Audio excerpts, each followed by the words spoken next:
I'm live again. I know I'm live.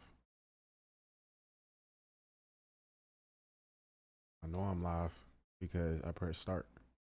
And when I press start, I go live. So now I'm live. I'm just talking. What's going on, y'all, man? I'm back with another stream. Um, there's really no I don't understand like I just put the camera on. It's not really like a schedule with this. Just I put the camera on and I just do me, you know? Like we finna watch a Batman video because I don't know. That's just something I watch. I'm just kidding. Nah, I'm just reacting to it. Like, you know what I'm saying? Just put it on something that I usually like watch on YouTube or some shit. You know what I'm saying? And you can't even lie. Batman 5. Like, he's the best. He's like the best hero. Can't hate on Gotham. Batman. It's been a long time. So who are you these days? Who But have yeah, you become while I I'm was gonna eat gone? and shit. You're prettier, I'll give you We're that, gonna watch a little taller Batman. and brighter. My third And lap around and I yeah, still go from there. I'm gonna hop on the game. Play a couple games. Yeah. That's pretty much it. cannot find it.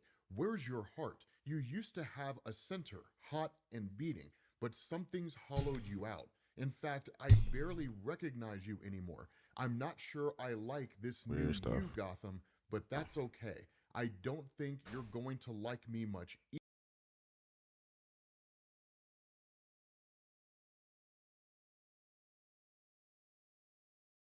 think my headphones doing weird stuff. There you go. Story. I don't think he's ever been better in DC Comics than he is in this story, and it's solid. And so what he does is he basically makes his way back to his house, which isn't really much of an apartment Yeah, at all because he's not I part got of me the some Wayne McDonald's. family. At least he's not the kindly butler that we're It was just traditionally something used to. quick to grab. Scott Like, Snyder okay, leans very don't jump heavily me. into Alfred's military history, which is to say that in DC Comics, Alfred has a history largely That shit's probably associated with loud. the military. Sometimes he was a soldier, I'm sorry sometimes about he was that. a medic. It depends on what era of DC Comics we're talking about. In this instance, he has not left it behind. And in fact, he's really more a soldier of fortune than anything else. Of course, he is still estranged from his daughter Julia, just like he is in a lot of the other stories that exist out there. The difference here is that unlike Batman Eternal in the main DC universe, where she ultimately seemed to reconcile with Alfred, here, none of that happens, right? She's just like, don't ever contact me again. And so for Alfred himself, he signs into a secure connection to basically his handler, the folks that pay him in order to do whatever it is that he needs to do. And so what he does is he asks, what's the assignment? And they say, in the past 3 months, a gang known as the Party Animals has been sowing chaos, butchering citizens at random, raising the murder rate by 700% almost single handedly. A Damn, that's daycare crazy. was torched yesterday. They danced outside while Wait, 32 hold on. people died. And so Alfred's just kind of A like, I daycare? read the docket, right? But like, why did you What pull the me out of hell? Singapore? I was this close to the target. I've been chasing him for like 5 years. And that's where they say you're needed here. Now, the cool thing is Hell they nah, also Batman give need to him get on another their ass. piece of information. Cause what the And fuck? they say there might be you another player in town. We've only caught you putting glimpses, a but daycare he on fire? seems to be circling the gang Batman as need well. to find Now, of them course, based immediately. on the little image they give him, clearly it's Batman. And I'll tell you guys right now, Absolute Batman is amazing. Dude, oh my God, I love the way that Bruce Wayne is handled in this story. It's phenomenal. And so what they do is they send him coordinates to do two things. The first is to monitor the Party Animal gang, and the second is to seemingly keep tabs on Batman. And that's when you switch over to Bruce Wayne himself. Now, this is also another big difference between the main DC universe and this Absolute universe, in the sense that you pick up in Croc's gym when Bruce Wayne basically starts practicing with a punching bag. And you get a little bit of a throwback to his childhood, where he's spending time with his father. Now, there is a kind of lesson that goes back and forth where, after studying the lions and everything, his father's like, what did we learn? And the response of really Batman is, it says that he sleeps 20 hours a day. Plus, he gets fed prime rib 3 times a Yeah. day and never Lions are has to built be different. afraid of anything. This kid's living the life. Now, what's interesting here is he Lions addresses is his just father as Mr. Wayne. There's a reason for that, and it's actually a really, really, really cool reason.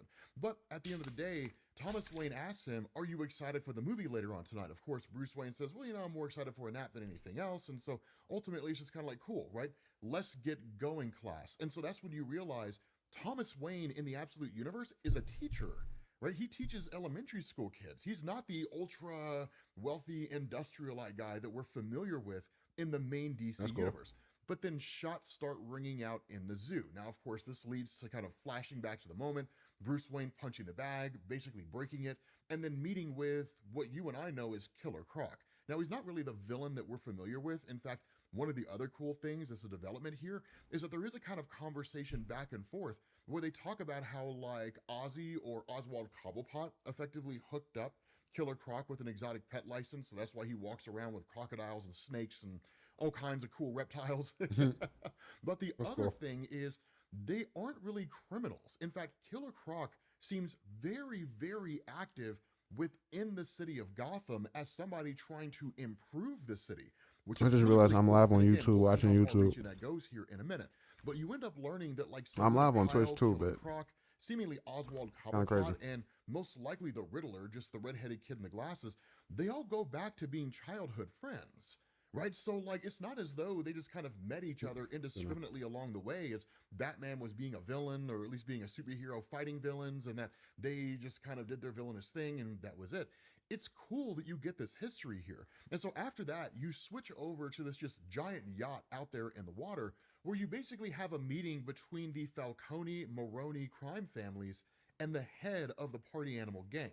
And what's interesting here is that this party animal leader is absolutely insane. I mean, this dude is really, really dark because, of course, with the Falcone and Maroni crime families, they've ran Gotham for years. And so some third party suddenly showing up here out of nowhere and quote unquote upsetting the apple cart, that makes a lot of enemies out of people. And so they ultimately tell him, like, go away or we're going to kill everybody in your gang.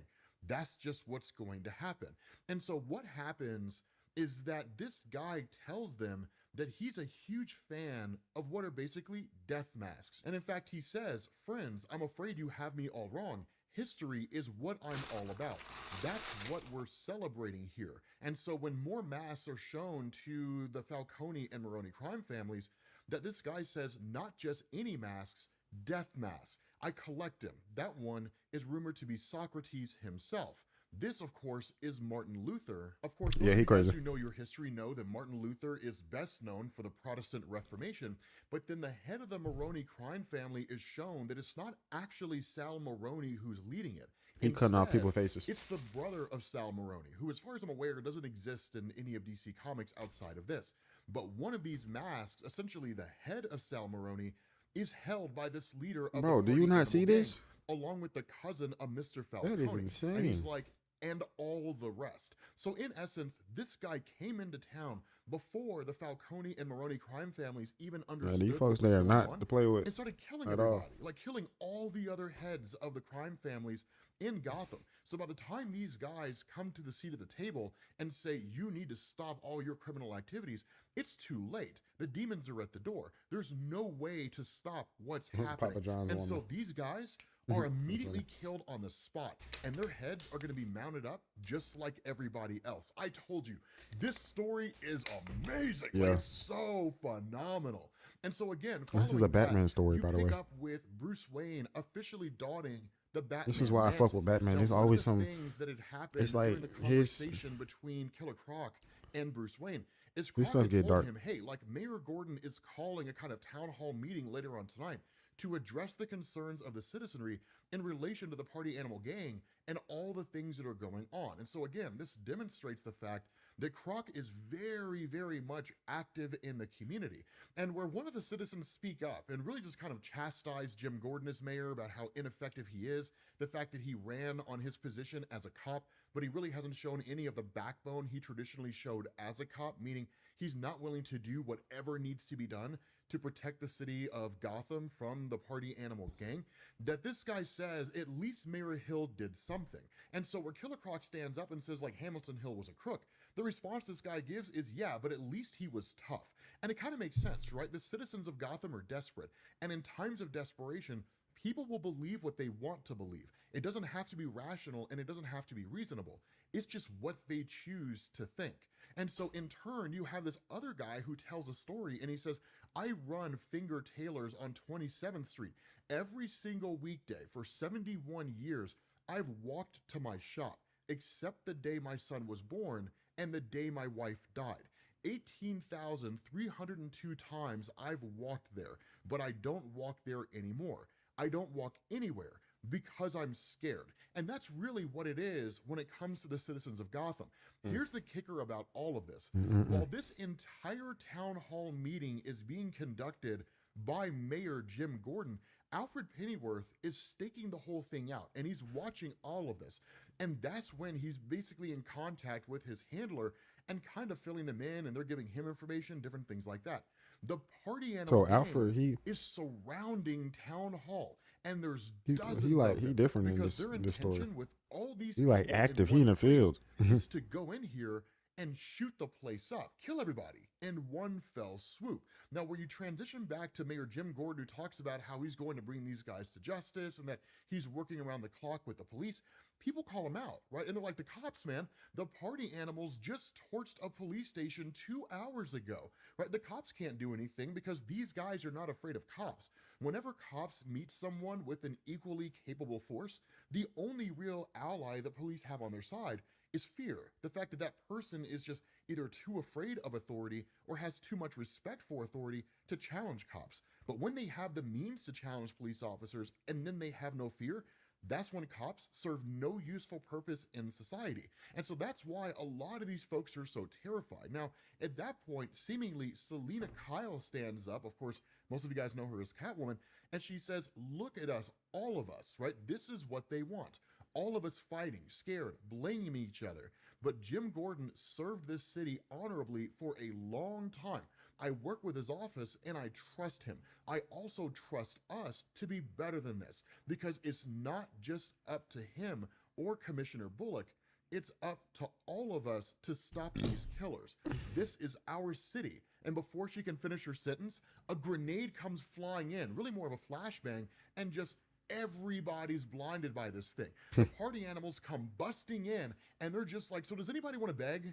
Right? Like, does anybody want to talk about how they have a family or, you know, they have kids to take care of or like a sick old grandma? Because we love that kind of stuff, right? Like, we absolutely love those things. That's Not only crazy. that, they fire off a shot at Jim Gordon. They don't kill him, but they do injure him. Of course, you also find out that his daughter Barbara Gordon is very much here and is basically just a beat cop. But after all this is done, suddenly these guys are yanked back out the door slams shut, and like Barbara Gordon walks up, cracks the door open, and Batman's just waiting there, and he says, whatever you hear, do not open this door. And son. Do you guys remember that scene in Hellraiser 2 when like everybody was locked in the nightclub and you were on the outside and you could hear them all screaming for their lives as they died? That's basically what happened here, man. Son. funny. Batman He lets whooped their ass. loose, and it's He whooped amazing. their So ass. like I know he Alfred did. Pennyworth is watching all this probably killed him. unfold, and he's told, like, if this third party disrupts the intelligence you're supposed to be gathering, you are to engage. And so Pennyworth is like, okay. Then he shuts his eyes, right? Because he can't stop what he can't see. Plausible deniability. And so all these guys, right? These party animal dudes just start firing it up at Batman, who's just like hanging from the rafters. And then like it turns out his entire outfit is bulletproof. And this guy descends on them like a demon. And without saying one word, starts taking out every single one of these guys. Now, while all this is going on, Alfred Pennyworth, who's really more listening to everything than physically watching everything, gives this really cool monologue and this amazing insight into the nature of this version of Batman. And he says, look at you go. Whoever you are, you've got flair. I'll give you that. So let's see what you can really do. And so in watching Batman fight, he says you're fast, you're steady. Above all, you're focused. You've been waiting for this, haven't you? You have. You've trained too. Mixed martial arts, which is your own blend. Muay Thai, Brazilian Jiu-Jitsu, but you're a striker above all else. Brutal, yet precise. You're putting on a show. A leg stomped on so everyone hears the crack. An arm snapped over your knee, sending a Bro, he message took to the- every single person. Bro, that's hard, You're bro. That's enjoying hard. it too. And the knife work, my God, so Oh yeah, bloody he's killing yet them. so Yeah, precise. Batman is Each fire. artery is missed by Batman fire. just enough. No fatalities at all, not one. Oh, So he didn't that kill them. means you're an idealist. Now, this leads to this guy called the Hand, or at least seemingly he just addresses himself and saying, this hand has killed more people than you can count. Now I'm going to give you one chance to get out of our way. Now, it's kind of a cool thing because I'd like to think this guy is just called the Hand. Of course, this guy breaks out the biggest meat cleaver I've ever seen. So what does Batman do? He returns in kind and he brings out the Batman battle axe, which is dope, and just It was connected to cuts his this chest. guy's hand clean off, right? Just like that. And he Yeah, just tells him, even but kind this of this taunting. He's Batman like, is fire. there's a hospital around here somewhere, but I can't remember which direction it is. So you better start running unless you want to bleed to death. And then he tells the rest of them, which really kind of reveals more, that the party animals kind of rely on numbers and really threat of danger for their schemes than any actual backbone. Batman tells them, like, get out of my way. And like, they all just take off running. Now, Alfred watching this, he says, well done. But if you were a true tactician, you'd have set up a trap for those that were fleeing the scene, only to find out that he did, right? Batman seemingly activates this whole thing and blows this place to pieces. Now, it's not enough to kill everybody here, but it is enough to get the job done. And so Alfred is told by his contact, right? They're said, what's going on there? The satellite Yeah. makes no sense. Whoever the player is, there. you are to engage. And Alfred says, okay. So Alfred moves up on Batman, and then he says, this is the sound of a DC-34 automatic shotgun, son. There are only 3 of them Yeah, in it the does. world. It could blow your brains all over the sidewalk before you even blink. What does Batman say? Man, son, you better come strong. Kicks Alfred, knocks the gun out of his hand, and then takes off with the gun, right? He's just like, it sounds dangerous. And he just leaves. And so after that, you have Alfred, who basically does this huge deep down investigation on who this Batman guy is. And in effect, he gives us the modern day origin of absolute Batman in the absolute universe. And he says, the next day, everyone's talking about it. Who is the Batman? So, who are you really? Bruce Wayne, you hide your tracks well, but it's easy when you're no one. Just some guy, 24 years old. Your mom is a social worker, your dad is a teacher. You grow up in crime alley, high friends in low places, a tight group. You're smart, excel in school, your parents have you tested, and you score near genius level. Then, in the 5th grade, you win a student engineering competition, creating a mobile collapsible bridge that can be used to bring aid to locations hit by catastrophic damage from war and cataclysm. The design is origami-like, based on the anatomy of a bat wing, and the prize is a trophy and a trip for your whole class to the Gotham Zoo, where it all starts, because somebody starts firing into the crowd. People are literally perishing here. And so Thomas Wayne grabs all the kids and takes them into the bat house where he tells them all to stay safe. But in the midst of it, he's seemingly shot. And so what happens is Alfred says after that, you lose yourself for a while. You lash out, you rage at the world, but then you find yourself again. Something inspires you. You straighten out, you go back to school and get a scholarship to the best university in the state. But when you get there, you get injured in the first week, a soft tissue tear. And he says, I've seen the x-rays though, and I've been in command of men who faked injury to escape duty. And I suspect that's exactly what you did. But why? You were good enough to be a star, even go pro, because you were saving your body for last night, for all of this, whatever it is that you've built. You studied applied mechanics, chemistry, criminal psychology, military theory, He's smart. sociocultural history, everything to prepare you for when you came home. And then you did. You set up in Gotham and worked in the power grid, then the water department. After that, you interned at City Hall, studying public policy, macro and micro policy, learning your city, the body, the brain, every single part of Gotham, until finally you come full circle, ever the engineer, creating, building, you even fix what you break, repairing the stairs that you blew up last night. You've built something here, Bruce. I see it now, and it's truly impressive. But it's really awesome because what it does is it removes Batman from the traditional plot device type character where he's like, I know the city inside and out because I've been in it for a very long time. And instead, it provides a more practical explanation for why Batman knows the city so well, which is why I say the Absolute Universe is DC's version of Marvel's Ultimate Universe, because the Ultimate Universe was kind of the answer to the question, what if Ooh, I want to watch superheroes that were more next. grounded and existed in the modern day? What would it look like? And that's what the Absolute Universe is, right? It's really cool the way it's done. And so what ends up happening is Alfred says, I've taken men down like you before in cities and jungles and deserts all over the world because you're crusaders. And crusaders always have a weakness because they always have something that they care about. And yours is sitting right there, which is his mom. That Martha Wayne seemingly never died.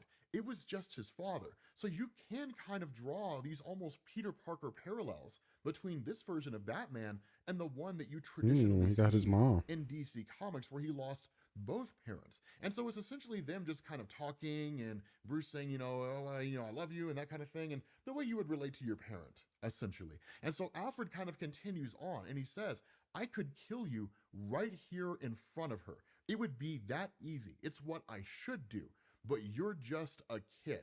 And so at the end of the day, you have Alfred who shows up to Batman in what's effectively his hideout. But it's not really down in the Batcave under Wayne Manor because there is no Wayne Manor. It's hard to have a Wayne Manor when your mom's just a social worker and doesn't make billions and billions of dollars. And Mm. so where Bruce Wayne resides here is actually on top of these old abandoned buildings almost up in the sky.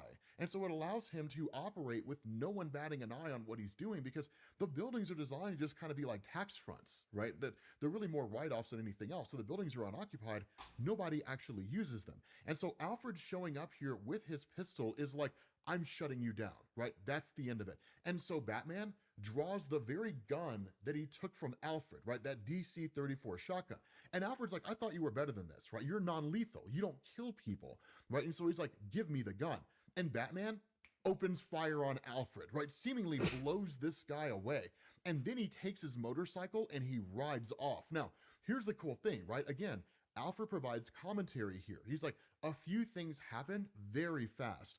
First, I realized that he modified my prize shotgun to be non-lethal. Basically, he ruined it. Second, I hear my very gun clatter by my side as though he's saying, keep it.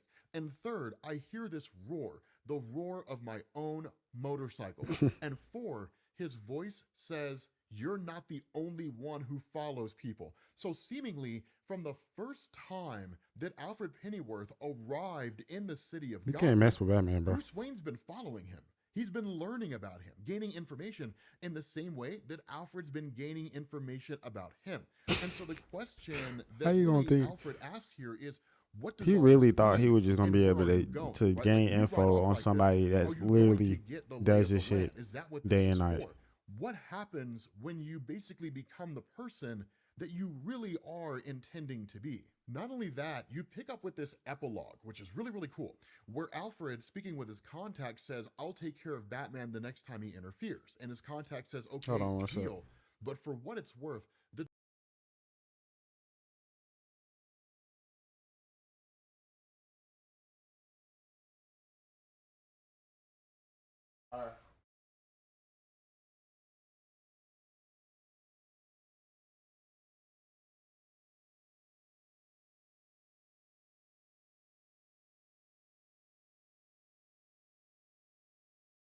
the target that you were previously following in the Philippines before we yanked you out and brought you here, he's in the wind. Nobody knows where he is.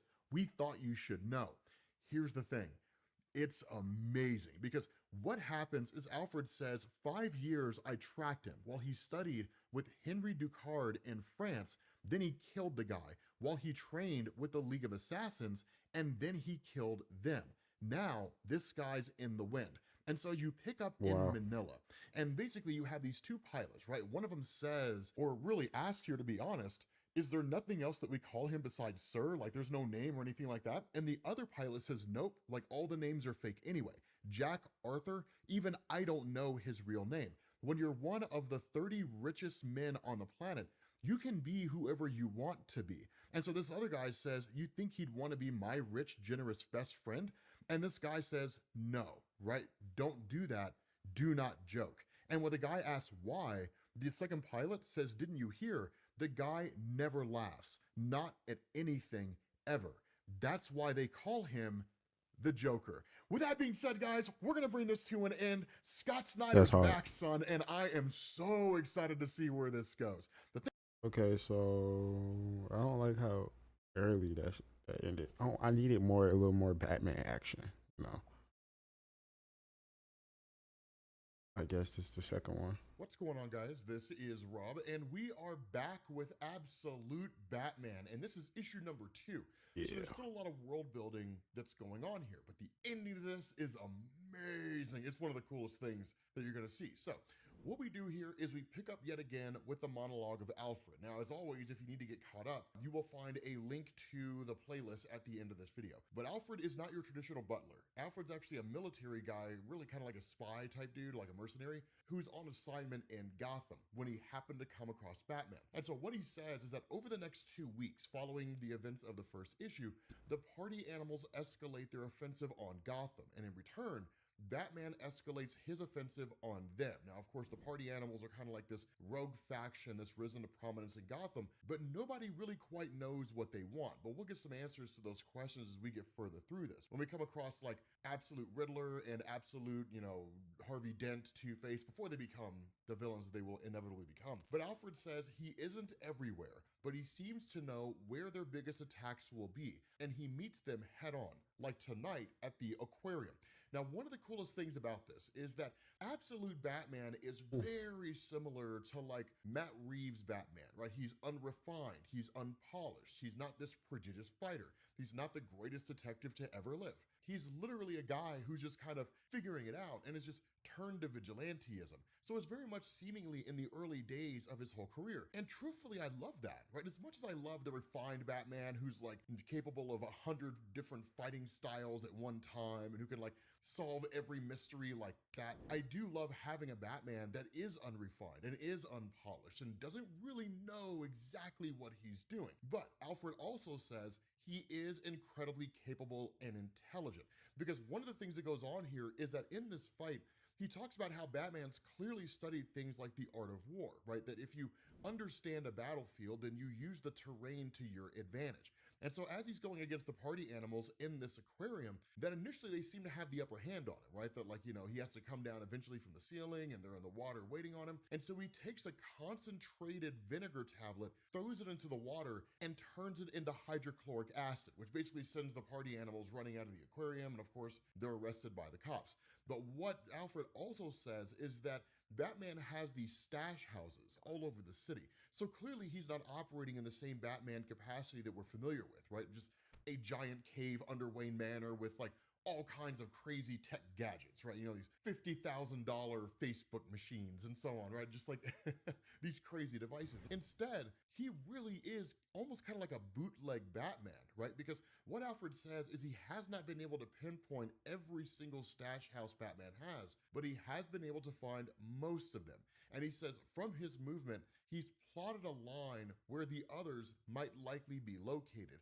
And if anything, he's certainly committed to the bit, because what Alfred realizes is that in analyzing Gotham City and in analyzing these safe houses, they form a bat.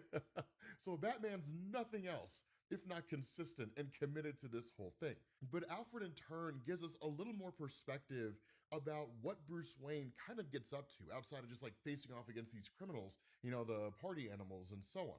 He says when he's not the Bat, his routine is monastically tight. He goes to work, then vanishes into the shadows. There's a rumor he meets with the Red Hood, a suspected resistance group, but the truth is he's a man alone. He even steers clear of his mother these days. He breaks from routine only once during these weeks to make a stop that catches me off guard, to visit Joe Chill, his father's killer. Now again, one of the things that was kind of covered in the first issue, but I imagine it'll probably be explored either in the next issue or the issue after, is the zoo. right? Because the idea was that Bruce Wayne, as most of you guys have noticed, is not like the super rich billionaire who comes from like a wildly capable family and all that kind of stuff. His mom was a social worker, his dad was a teacher, right? That he comes from like very modest means. And so he doesn't have all the money in the world to spend on all the most crazy advanced, technology and so on. But Yeah, at this the end of the Batman's cool. day, the very core of Batman still remains the same. That while his father and mother were not killed in Crime Alley, his father was killed in a zoo.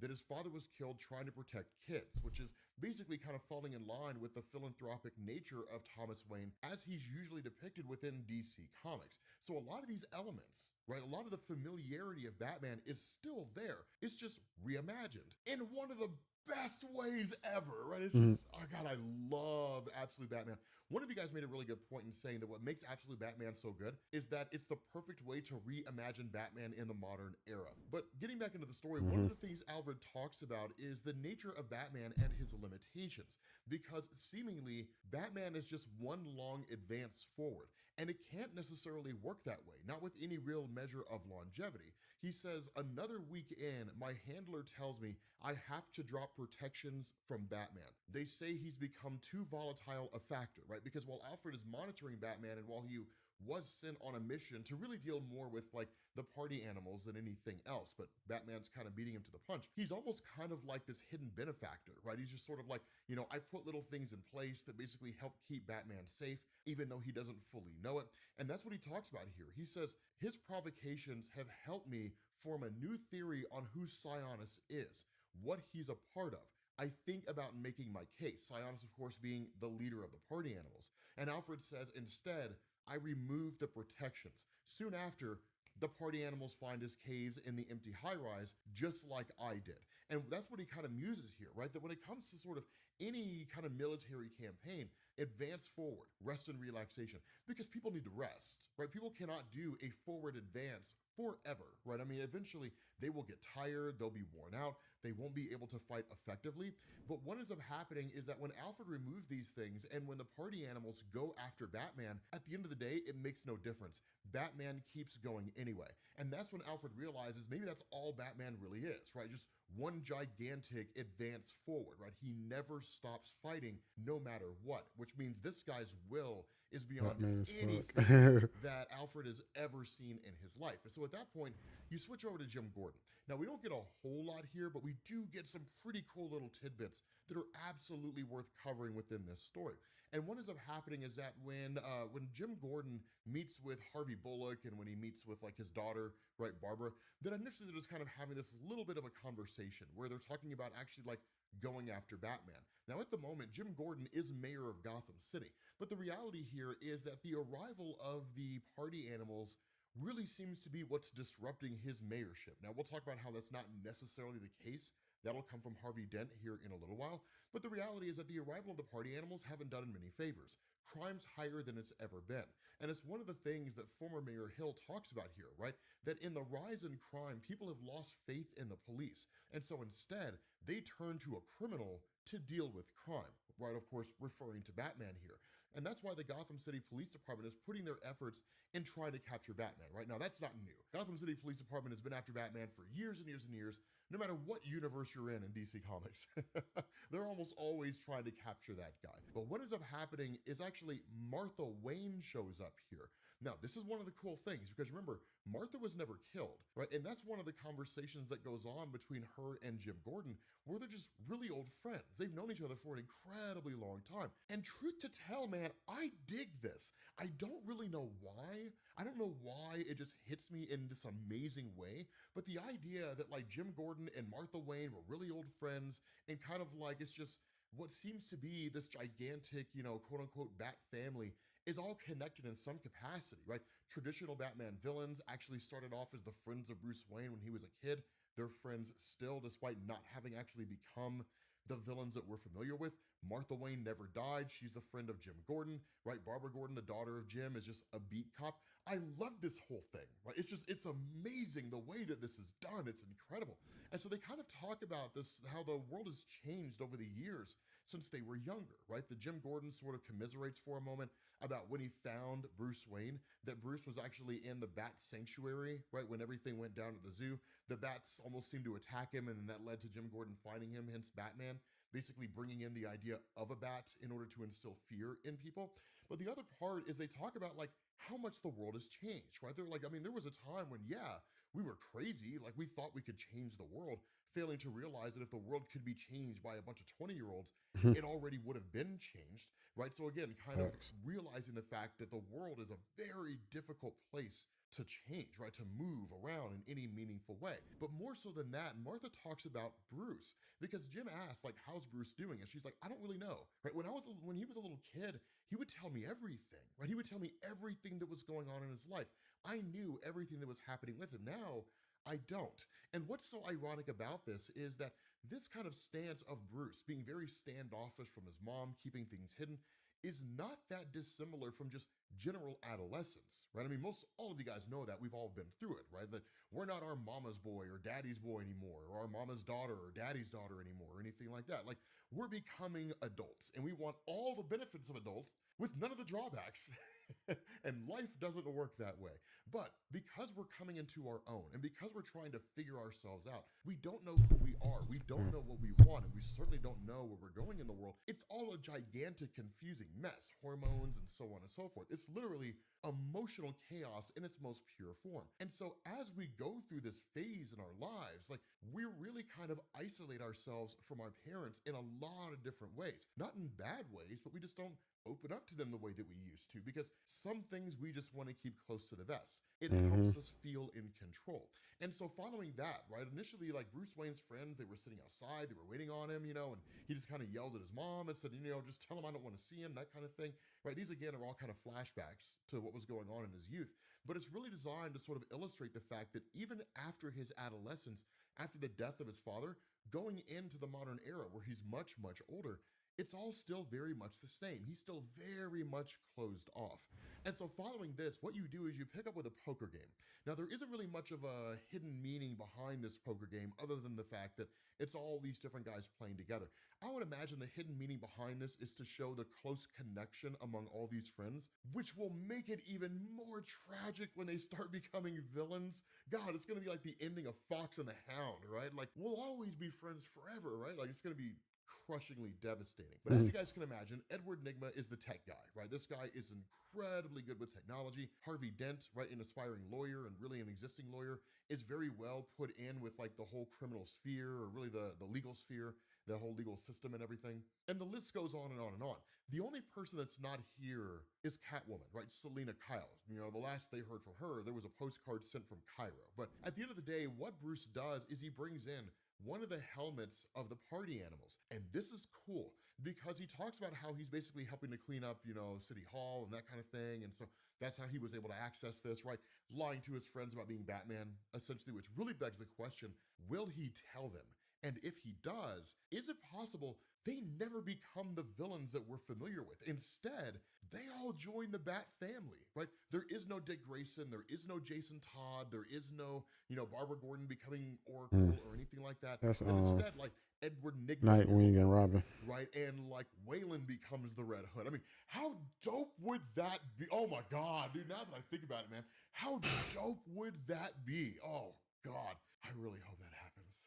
Son, I really hope that happens. But in effect, right, like what we end up learning, at least from Bruce Wayne's perspective, is that this is how the party animals know where everybody is. And it's why they don't I hit the gotta start getting some more same comic place. books. Because what ends up happening is that it creates a kind of communication network between each member of the party animals. But more so than that, it creates a kind of line, right? He says a geographical information system. It maps shared targets into a private GPS network, assigns different values, meaning if one knew how to decode it, one could possibly get a bead on where the party animals were going to show up next. Now, this is why I say it can kind of go either way with regards to these guys joining the Bat family and being aides or becoming villains. Because as time has progressed, they've all gotten involved in Gotham in different capacities. So with someone like Oswald, right, who's here, that Batman asked the question, right? He's like, high tech, heavily armored, the party animals must be moving in on everyone's territory. Ozzy, do you know anything about this? And ultimately, like, Oswald is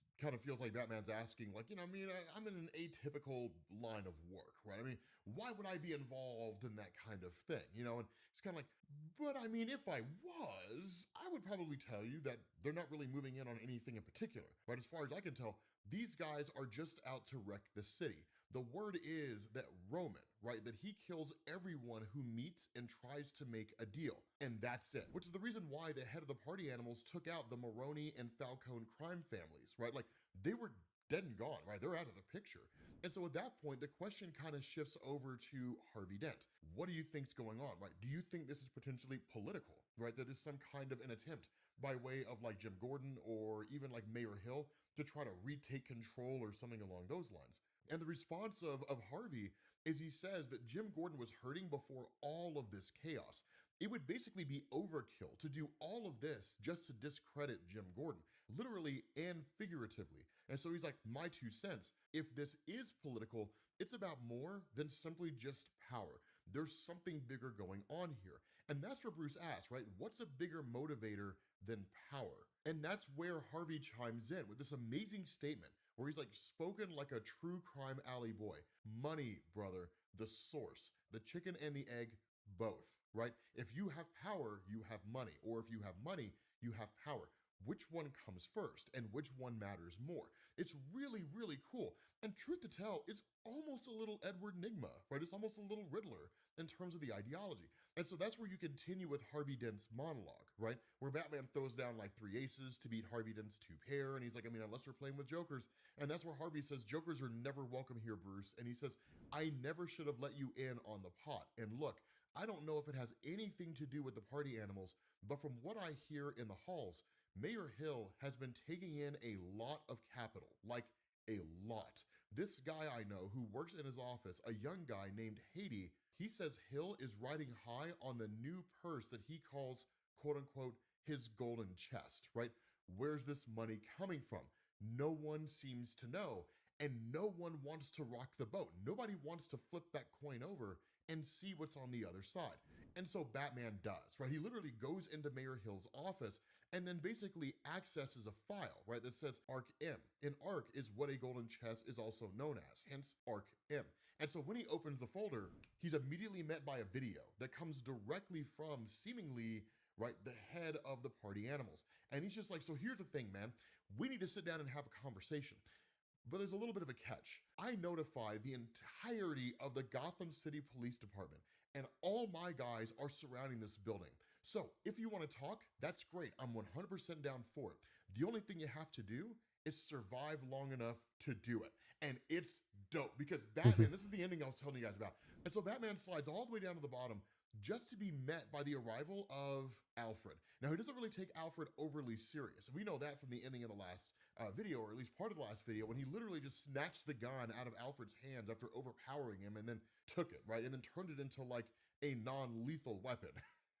Which was kind of dope. But he does give Alfred a moment to speak, right? He's like, I've come to believe that we can actually help each other here. Give me 30 seconds, right? And so ultimately, Batman does. But he's like, we need to get out of here, man. Like, we have someplace safe. I've got a car out back unless you have a car that we can use. And Batman's like, you're standing in it. They're in the Batmobile, ladies and gents, but it's not just any Batmobile. That's The hard. Batmobile is a bulldozer. It's amazing because he A just bulldozer? goes plowing through the cops. With that being said, guys, we're going to bring this video to an end. I told you, Absolute Batman is phenomenal. Yeah, Thank you all for watching. he And I'll different. catch you all later. That's right. What's going on, guys? This is Rob, and we are back with Absolute Batman. Now, for those of you guys who are joining us for the very first time, as always, there will be a playlist at the end of the video that will help you get caught up on the last 2 videos that we've done because we're on issue number 3. And at the end of the last video, we essentially had Batman and Alfred Pennyworth momentarily working together because remember, in the Absolute universe, totally different from the main DC universe, Alfred Pennyworth is actually a mercenary as opposed to like the kindly butler that takes care of Batman. And Alfred Pennyworth was introduced to this just gigantic bulldozer, dump truck, whatever. People in the comments of the last video were just like, nope, actually, it's a dump truck. Who cares? So, like, there's this giant thing, this gigantic vehicle that they're all riding in order to, like, get away from the cops, as well as the party animals, because the party animals are kind of like the main bad guys here, so to speak. And we're actually going to learn a lot more about them over the course of this, which is going to be one of the coolest elements. But we're actually going to find out that Batman is in way over his head. And in fact, he's going to have to make this really shady deal. But once they essentially escape, right, and bust out, that Alfred Pennyworth makes this pitch to Batman. And it's really, really cool the way that he talks to me, because what he says is Black Mask, who's basically the leader of the party animals at this point, he offered you a deal. That means that he's ready to compromise, because people don't offer deals when they're not ready to compromise. And he says, my guess is whatever he's been trying to achieve with these attacks in Gotham, it's almost done. And he says, I'm saying that you should meet him, agree to step down your fight, and I'll bet he'll lower the attacks on Gotham to almost nothing, maybe even stop them. You get to be the hero. And initially, Batman rejects this because in his mind, it's effectively quitting. But then Alfred kind of goes to explain the bigger idea that he has here, which is really a stroke of genius, but it is morally questionable on behalf of Batman.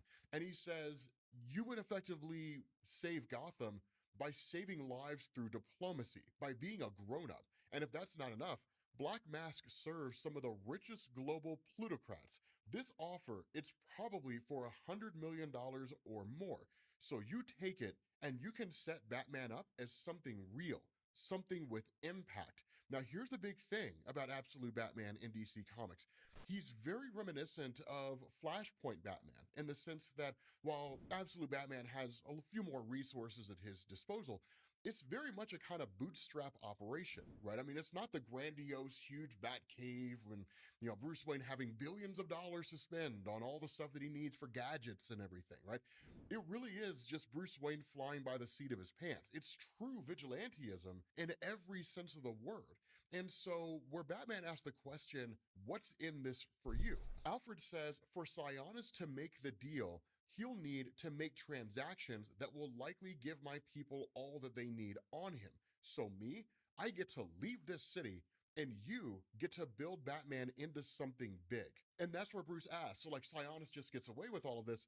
And the response of Alfred is, no, right? We'll use the intel that we have to bring him down. I can't promise that it'll be today or tomorrow or the day after, but we will be building a case and we will get him eventually. And so at the end of the day, it's just kind of one of these questions of, is Batman willing to momentarily step down his war against the party animals in Gotham, knowing party animals are going after political leaders, knowing that the party animals are sowing chaos and slowly sending Gotham down this descent into madness, if what he gains later on is a greater accomplishment than what he has now, right?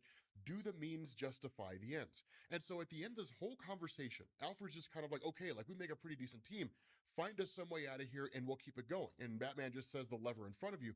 When Alfred pulls it, he's ejected from the vehicle and Batman just goes down into the water and takes off back to what's essentially the Batcave. So in essence, it seems like he's rejecting Alfred's offer, right? And just kind of like, no. That's never going to happen.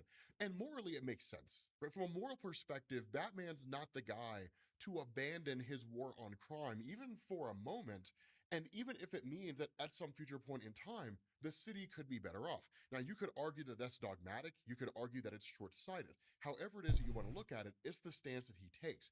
But at the end of this, there's this kind of huge revelation that's pretty phenomenal. And so what you end up doing here is you kind of jump back to Batman's past. Now, again, one of the things that Snyder's done up to this point with 3 issues is that he's just kind of like intermittently thrown these small little moments in with regards to the zoo shooting that took Oh, this place is made by Zack For those of you Snyder. guys who didn't see the That's first hard. video that we did, instead of Bruce Wayne's parents being killed in Crime Alley, as you're traditionally used to, that his father was killed in Gotham Zoo trying to protect Bruce and the class because his father was a school teacher. His mother's still alive, and his mother is a social worker. Of course, she'll have a little bit of a bigger role in this story, but a lot of the traditional villains that you know for Batman, Killer Croc, the Riddler, people like that, they were actually friends when they were younger. And that's where Batman picks up with Selina Kyle here. And the story of Selina is not overly detailed, but what details we get are super tragic because one of the things you find out is that she had left her most recent foster home. In fact, this is her fourth home. And the question's asked by Bruce, like, what, why did you leave? Like, what happened? And initially she doesn't answer. And he's like, I mean, but it's important though, right? Because you're my friend, you matter to me, that kind of thing. And she's like, some people like the idea of a foster kid, but that's not the real thing. That's in a good case. This was a bad case. And so literally Bruce is just kind of like, I mean, what is that? Like 3 homes in the last year? And she's like 4, And so ultimately Bruce kind of makes this offer, right? He's like, I mean, come stay with us, right? Like, I mean, my mom loves you, right? You could just kind of crash here for a little while, stay with our family. And Selina shoots it down. Now, here's the thing to understand, and I'm really kind of pulling this more from Nick Dragotta's art than anything else in the context. But in reality here, when you talk about people that have past traumas in that way, past struggles in that way, when something great comes their direction, they oftentimes reject it. And they don't reject it because they're mentally ill or anything like that. It's fear. Right? Fear is the most powerful emotion that exists in the world because people do terrible things out of fear and people can do great things out of fear. But it is an incredibly powerful motivator when it comes to people doing the things they do. And for someone like Selina in this situation, where time after time, being in a foster home, being rejected from that foster home, likely being abused in that foster home in some capacity, the offer given to her by Bruce, well, come stay with us, it feels too good to be true. And because it seems too good to be true, I just suddenly just be thrust into this impossible circumstance where everything she could ever need to worry about is suddenly gone. She rejects it because there's no way that can be a reality. Her historical reality denies that. It defies that, right? And so we as people are creatures of habit. We trust the past more than we trust the future. And so ultimately it's just kind of like, okay, right? She just kind of like sidesteps the whole thing. And it's like, let's go talk about something happy, right? Let's go do something. And Bruce kind of figures out that she's been leading him to a particular location. And ultimately they end up in a movie theater, right? And like they start playing Zorro. Now at that point, you switch back over to the present day with Edward Nygma, right? The Riddler. Again, a childhood friend of Bruce. They've been friends ever since. And what Nygma's done here is he's essentially built a robot of sorts, kind of an information database. Now, the cool thing about this, and depending on how it is that Scott Snyder chooses to handle this could be the early framework for Brainiac. It's very reminiscent of Brainiac, but seemingly Brainiac is a character that may or may not already exist because we've kind of seen Brainiac glimpses is of it cool. in the Absolute Superman comics. And we don't really know the chronology of which comic takes place at what point in time. So we don't know if Absolute Batman predates Absolute Superman, if they're happening concurrently. We don't know where Wonder Woman fits in. It's all kind of a, I wouldn't say mess, but a mystery at this point, which I'm kind of digging. And so seemingly when Nygma is talking to Bruce about all of this, Bruce tells him like, I came to talk to you, but Nygma's like, he is me and you and everyone. He contains about 4/5 of all human knowledge and counting. So ask him questions. And literally Batman's just kind of like, I mean, does he have a name? And that's where Enigma's like, I mean, I was thinking Al after Alan Turing, the Library of Alexandria, and as a visual play on AI. But now I'm just thinking something with riddles. Riddle Man, because the great riddle of humanity is how to live forever. And we all exist inside this dude. But nonetheless, ask your questions. And so what ends up happening is Batman asks him, how do the helmets of the party animals work? Now, that's one of the caveats of the party animals in Gotham, this organization where no one seems to know the identity of the people who were involved. That they all wear these helmets, that no one really knows how the helmets themselves work, but it seems to create a kind of information database that all the members of the party animals use. It's how they're so incredibly organized and structured, it's how they pull off their campaigns with seemingly the greatest of ease, either that or incredibly high level planning or a combination of all of the above. And that's where the robot says the mask has 3 functions. 1, it completely obfuscates the wearer's identity from all global or local deciphering means. 2, it creates a wallet for the wearer connected to a highly protected private network of cryptocurrency called the Black Coin. And three, as you know, it provides objectives and targets for the wearer with different valuations. And the question here is, what do you mean by valuations? And this robot says arson, robbery, murder, each has a different value in Blackcoin, but we're talking tens and hundreds of thousands. That's cool. Members can get quite wealthy quite fast. Now, what we don't know here is how the hierarchy is determined, which is to say, only these individuals are allowed to commit high value crimes. These individuals here commit low value crimes. If it's based on seniority, right? So, like the new guys, they commit robberies, right? The guys who have been established, they get the money because they get to commit the murders, like that kind of stuff. We don't know if it works or if it's like a volunteer system, right? If they're just like, yeah, I mean, we'll all do it. And the more people you have committed to an act, the more likely it is that act is to occur. And so Batman's question is like, how would somebody disrupt this network? And ultimately, he gets the answer he doesn't want to hear, right? The network is far too expansive for anyone to bring down. You could take out a local server, but the network is satellite based. There are deposits of these masks all over the world, hundreds, maybe thousands of members. So the only way to take it down is to take out that satellite itself. And where Bruce is like, I mean, there has to be a way to do this. Then ultimately the robot's like, there's not. There is no single way to do this. And we're assuming it's a singular satellite, right? We're not assuming that there's dozens, if not potentially hundreds of these satellites out there, all organized and structured. So if you were to destroy one, that because of redundancies built into the software or what have you, all of them can just continue operating as normal. And so that's where Enigma's like, man, just destroy the mask and forget about it. But one of the things that I hope you guys are starting to notice about all this is seemingly the walls are closing in on Bruce. There's only so much that he can do here, and he's starting to figure that out. Because at that point, he gets a phone call from Harvey Dent. And he's like, I looked into what you asked me to look into, right? The ARC-M fund, though it could get me fired for doing that. But he says, a lot of the funding comes from a company called JK Holdings, highly diversified subsidiaries across the globe. But one specialty is building secure facilities, private prisons, and not just ordinary ones either. These are black sites off the books that no one knows about. And these sites, they've got investments from biotech pharmacies, even genomic firms. Whatever's happening at these places, it is not good. So we're talking what is essentially individuals being locked up, likely biological experiments on people, Mm. people being given powers. And so I would go so far as to argue that somebody like Killer Croc will become Killer Croc because he'll be tossed in one of these prisons and experimented on. But there's also going to be another character that's going to be teased here that I'm really excited to see how they would appear in Absolute Batman, assuming they appear at all, because we don't definitively know.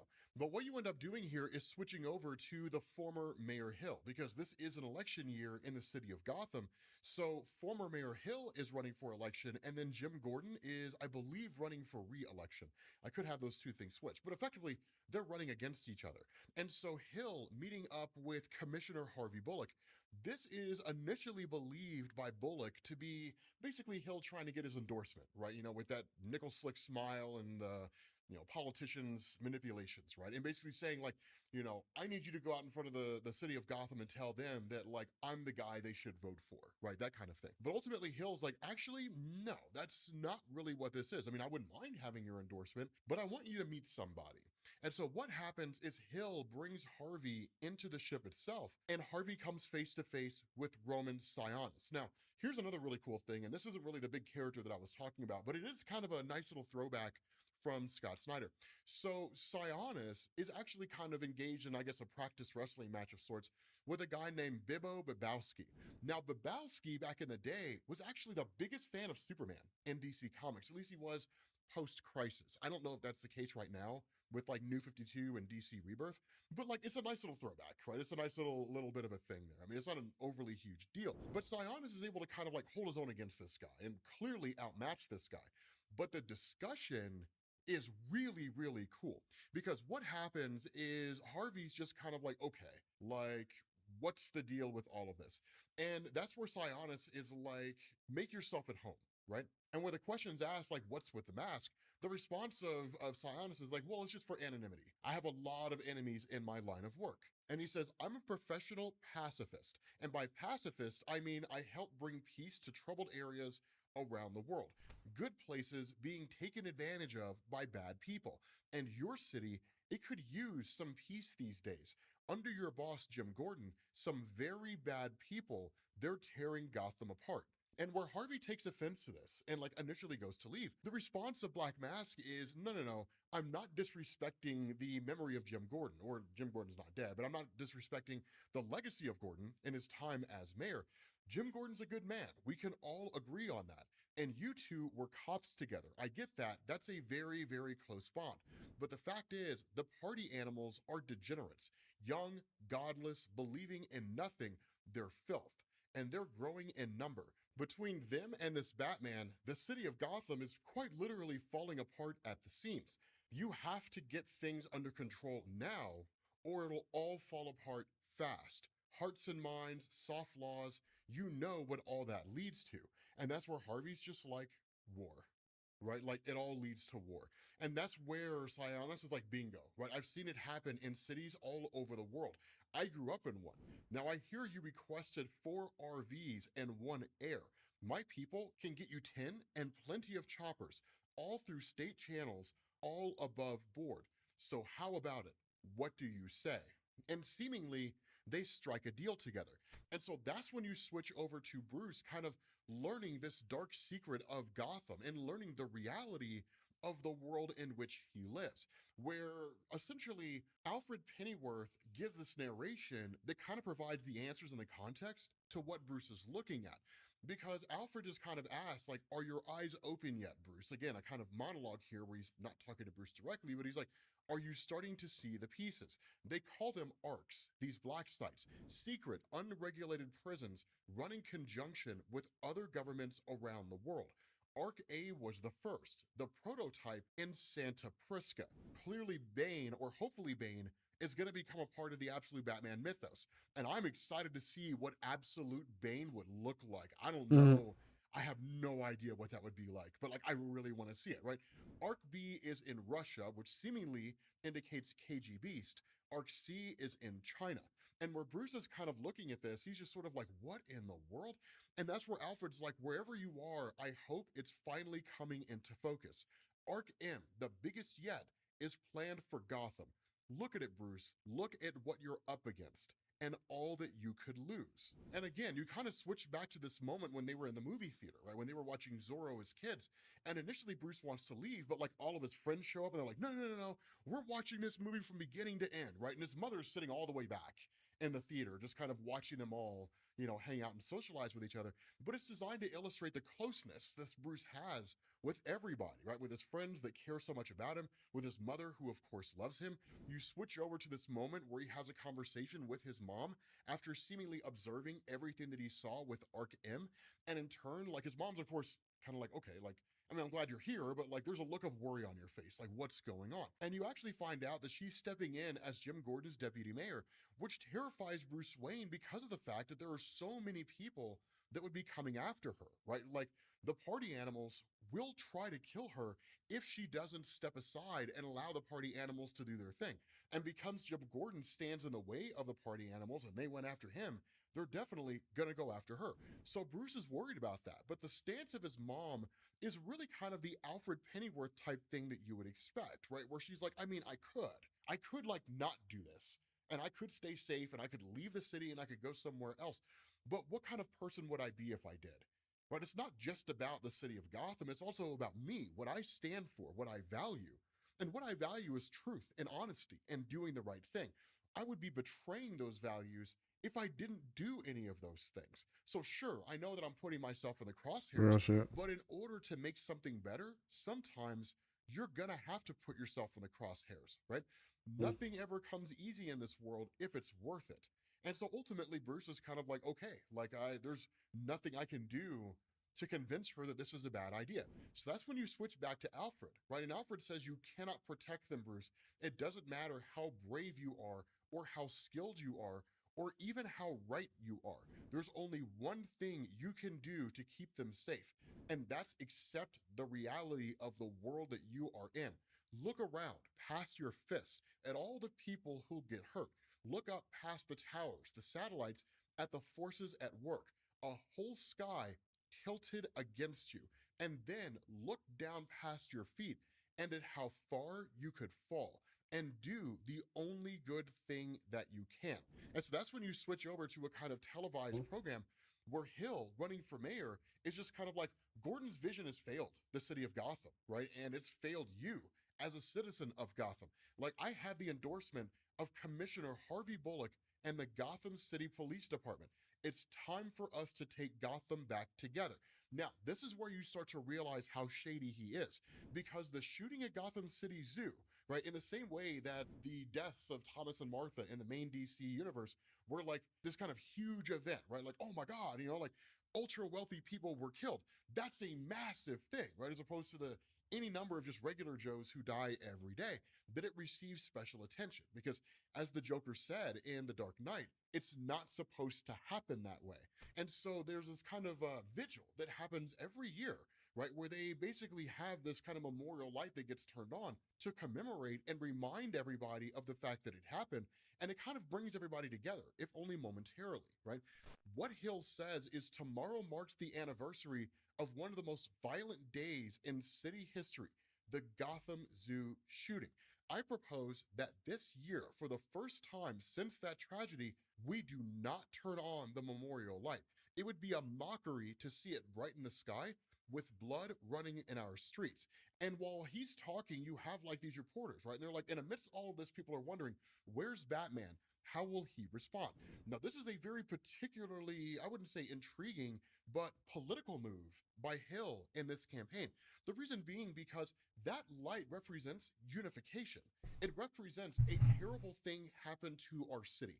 And we are remembering that that thing happened because as long as we remember it, we can do what we can to make sure that it never happens again.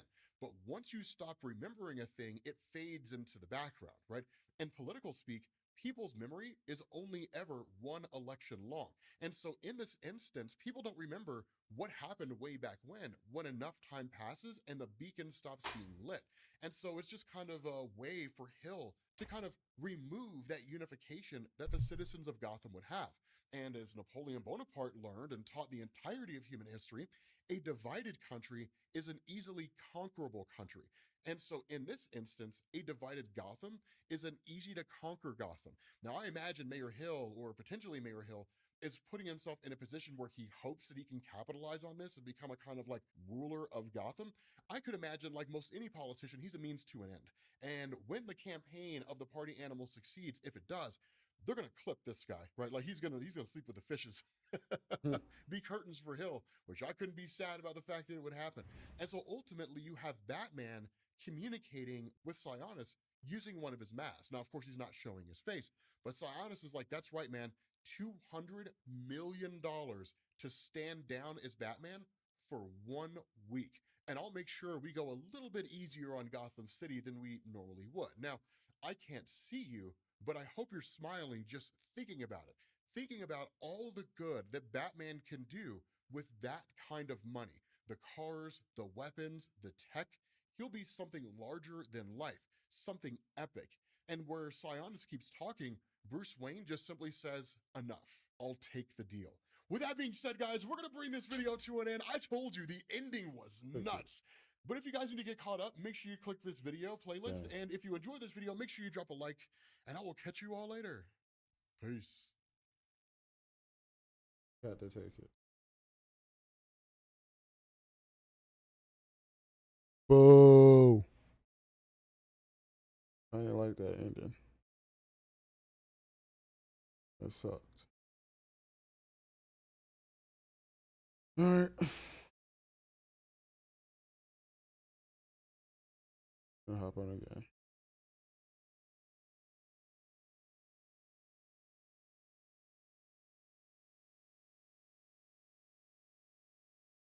It's crazy. So at the end, he did all that work just to take the dude.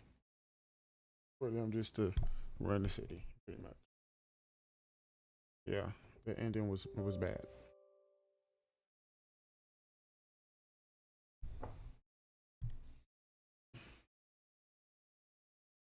Yes, I'm this cold.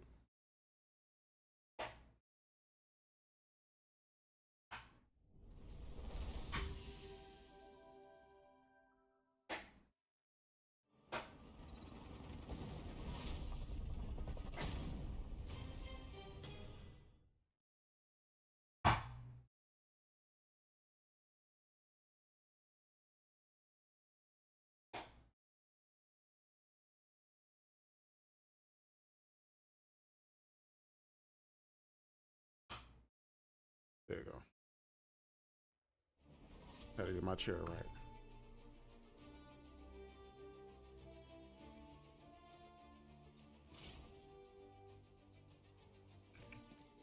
This is what I trained for. Let's do this shit. My tennis light out.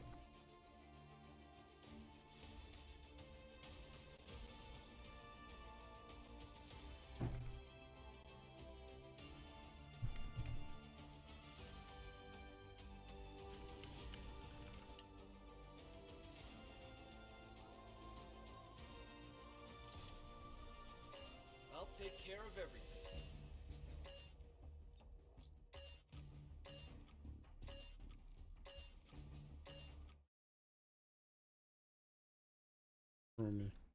Roomies on the moony.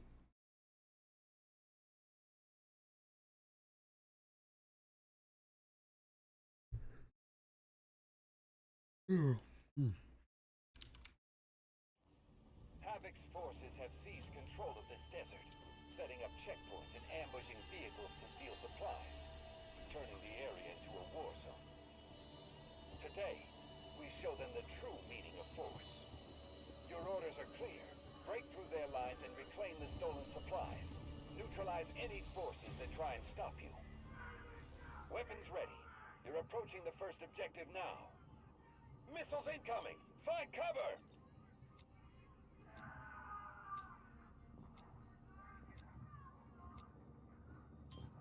What is that?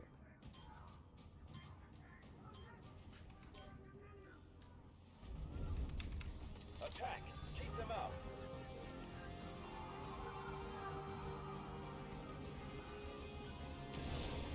Damn it!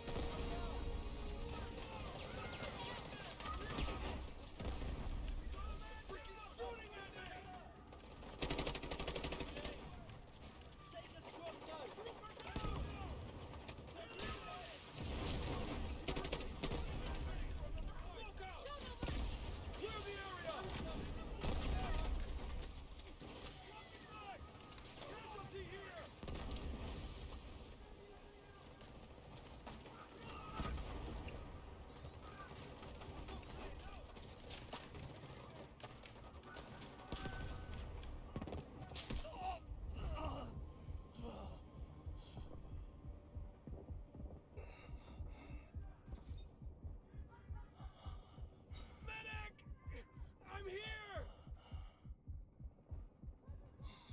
I'm injured! Need help! Medic! I need help!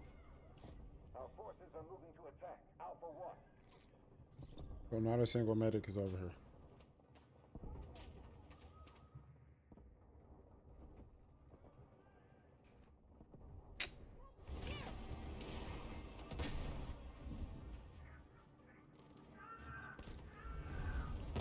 Enemy attempting to regroup. We must capture the new sector.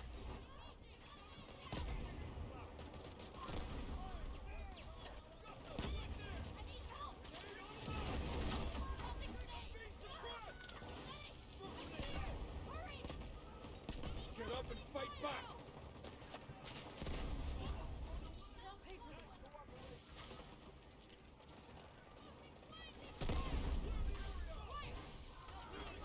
Allied troops engaging in objective Alpha.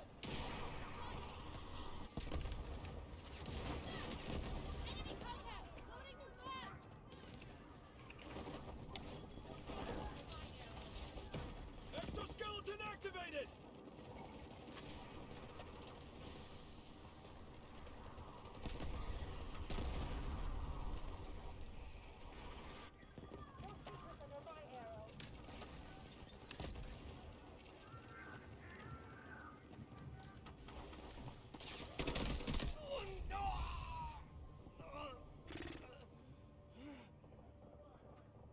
To the prompt.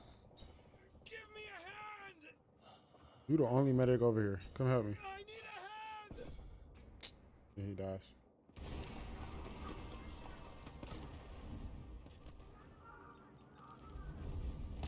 Capture this sector. Don't give them any ground.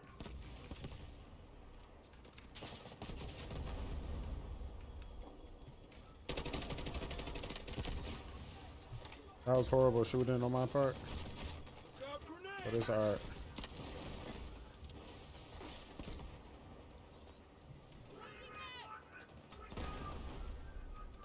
I think I'm in the open right now.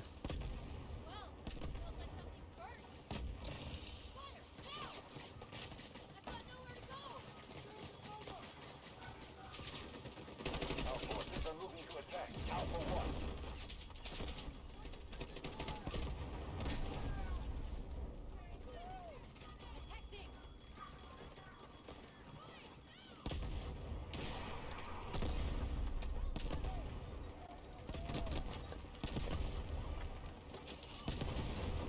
Finish them all!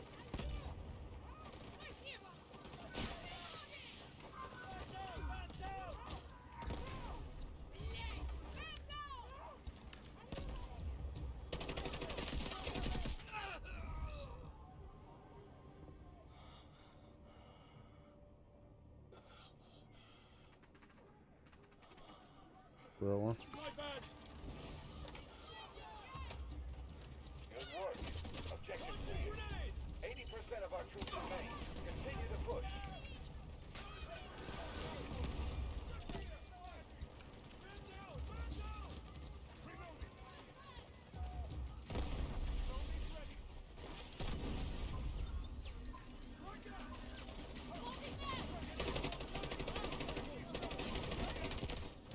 Almost blown away!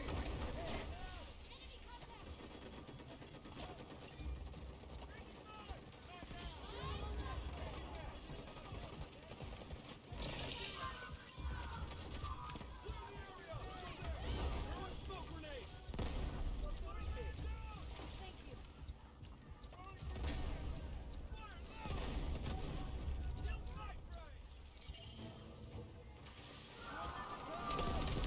Neutralize all enemy forces. Stay clear of the blast! I killed myself. Huh? How? Need help! How did I even? Man, I'm trash for that one. Trash. Much obliged! Still confused on how though.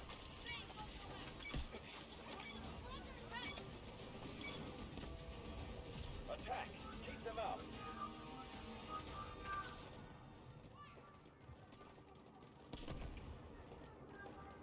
He's getting shot at from over here. Hopefully they killed him. Let's make it quick!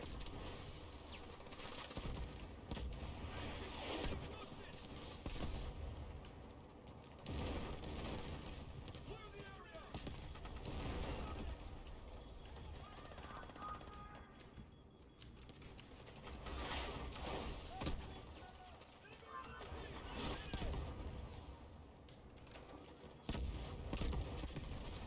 Cover your ears! Thunder's coming!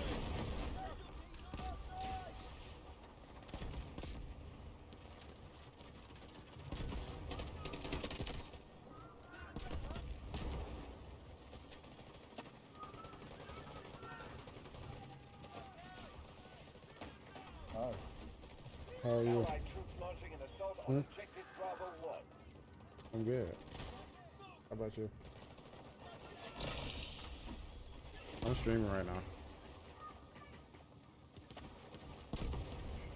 Oh no, I wasn't saying that as in like you can't talk to me. I was just saying like, just showing you what I'm doing. Allied troops launching an assault on objective Yeah. Bravo 1.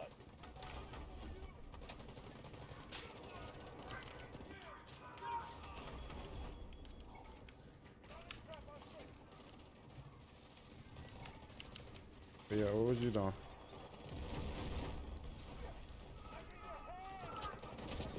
Clear the area!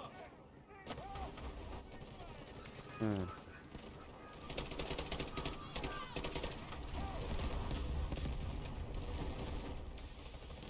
How did the DoorDash go? That's good. I should have DoorDash today. I went to the gym.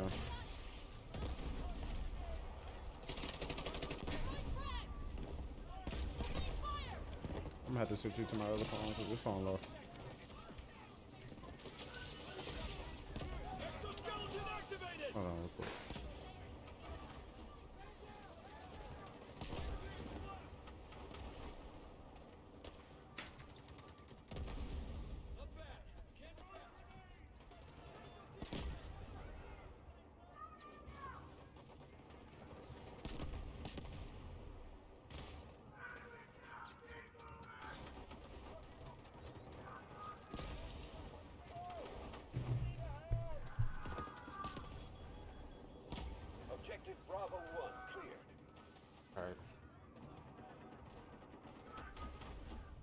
You saying what now?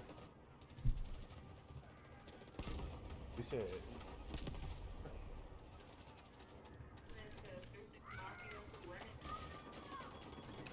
Oh, okay. That's a good song. I like the beat. Bravo 1. Allied troops launching an assault on objective Bravo 2. Nice nigga.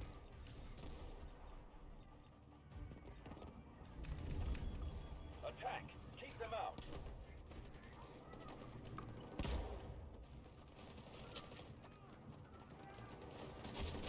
Stay clear of the blast!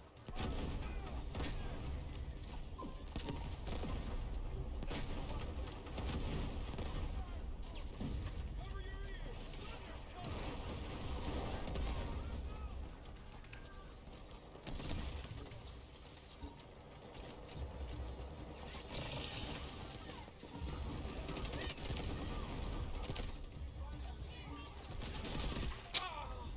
Of course.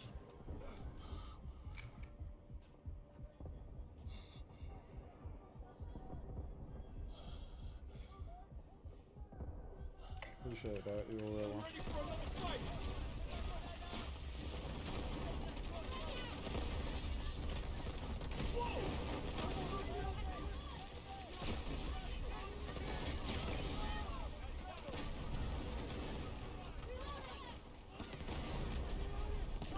We just started our offensive. Break through enemy lines.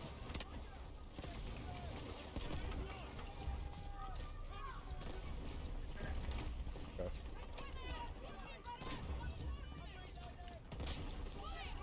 Roger that. Artillery barrage incoming.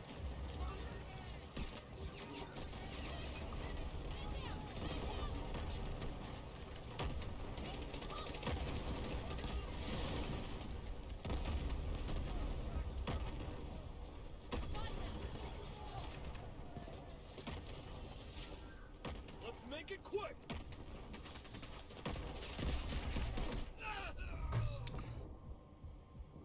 I'll do it over there.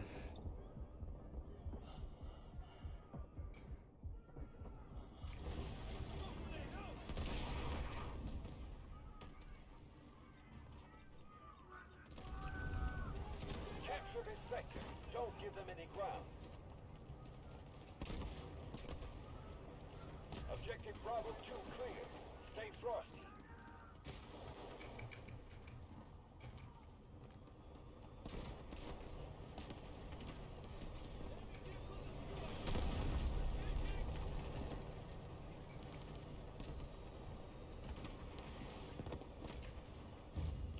Objective Bravo 1 is ours.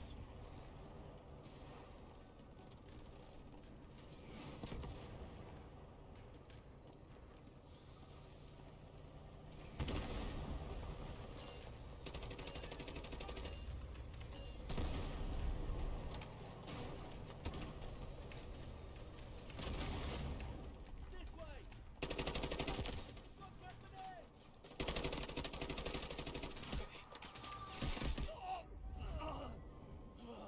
Of course, he dies afterwards. Medic! I'm here!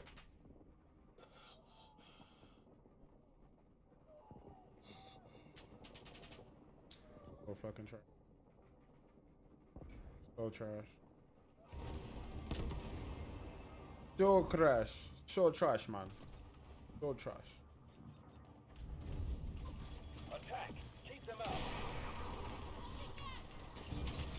One of our objectives has been attacked.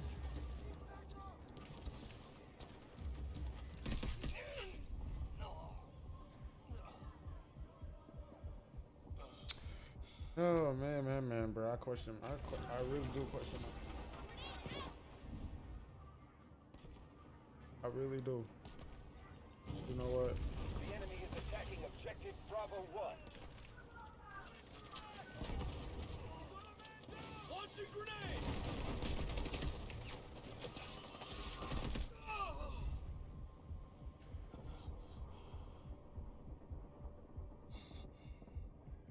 Loud as hell.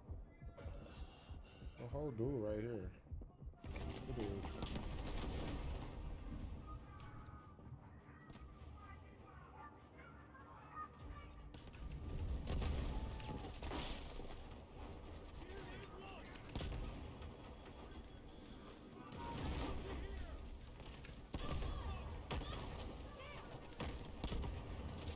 Grenade on the way! Our forces are moving to attack Bravo 2.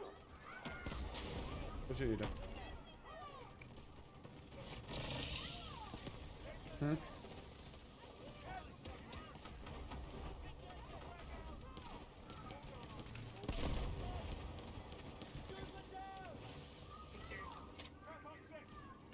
Cereal ice cream?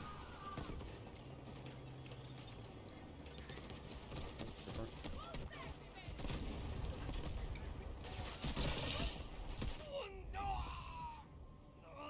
That's not right.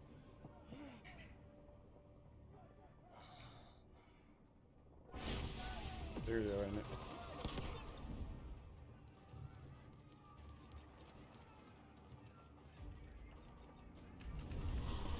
Attack! Keep them out! Hmm? Objective Bravo 1 is under attack. Clear the blast! Oh, okay.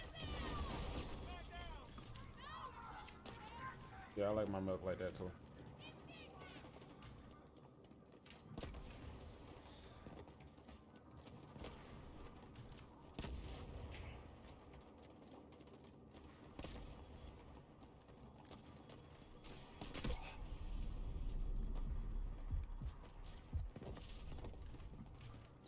Roger that. Artillery barrage incoming.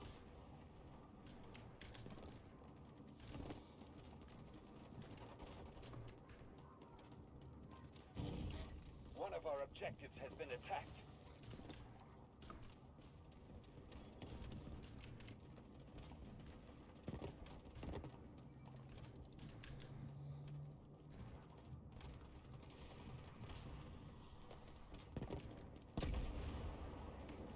Allied troops launching an assault on Objective Bravo 2. We've lost half our reinforcements. Triple Speed up blaster the triple attack.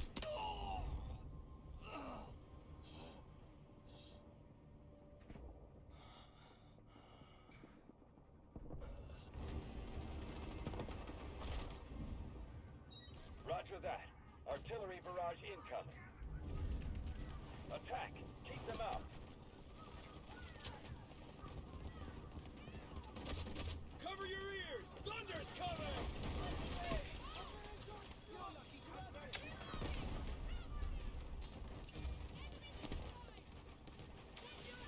That was close!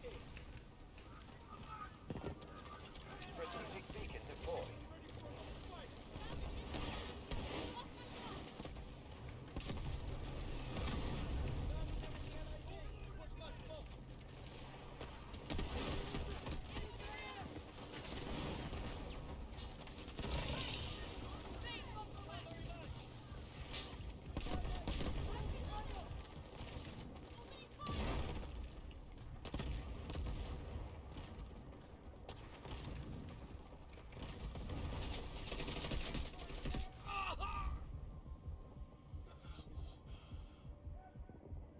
Our forces are moving to attack Bravo 2.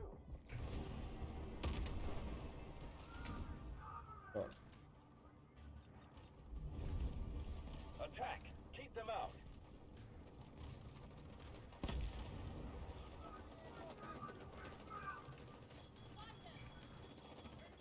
Copy. Vehicle drop to designated location. Roger that. Artillery barrage incoming. Grenade! Enemy objective marked. Regroup and take it down.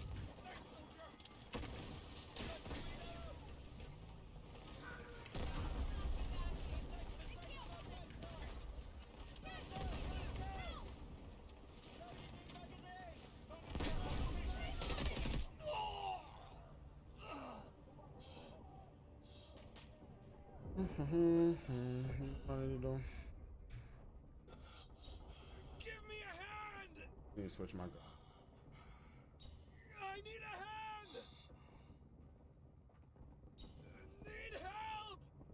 Bruh, it's 2 medics in front of me. They can't help me. Medic! You don't see me over here, my nigga? Here! I definitely don't see me. Taking pictures. Medic! I need help! Roger that. What's wrong with you? Artillery barrage incoming. Bro, I'm so confused. Like, my nigga, come get me.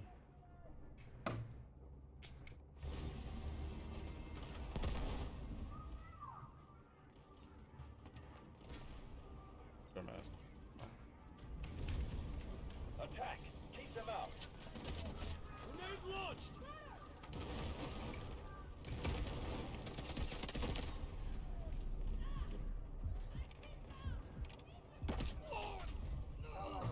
Neutralizing objective Bravo 2. Smoke screen incoming. Like, what the like, bruh, I swear, one thing I hate about this game, right? So, I'll push, kill somebody, right? And hide so I can get my health back up, right? Then I die, right? But after I die, right, my team starts pushing up. Like, where was y'all in the first place when I first pushed up? Where were y'all? Where were y'all, bro? And why am I doing this shit by myself, bro? Like, I'm tired of this shit. I'm tired. I'm tired of doing shit by myself. And then I die, and then my teammates don't be there to help me. 25%. Stay sharp. Grenade on the Right. way! I died. I died because I pushed really hard.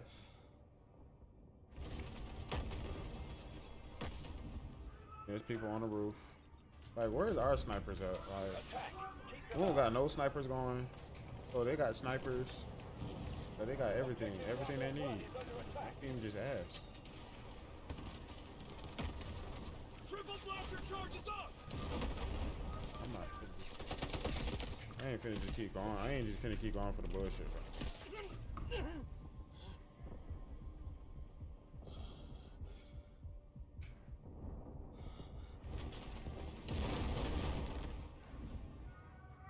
Yeah, we definitely finna lose.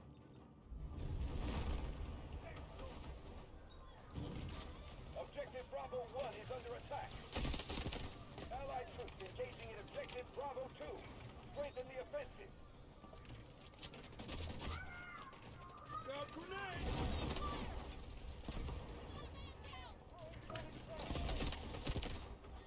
How the hell did you get out?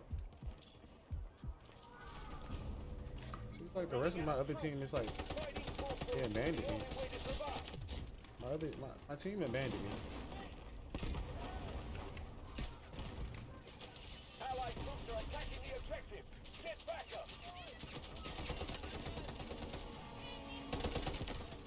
Well done. It's down. You go ahead, throw grenades. I can go over here and kill this nigga. He thought he was getting away scotch free. Thought he was gonna get away scotch free. Roger that. I guess he Artillery died barrage already. incoming. Good.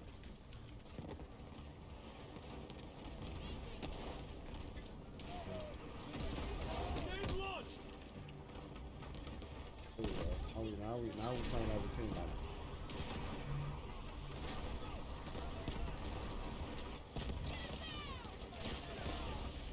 Why y'all all going on the roof?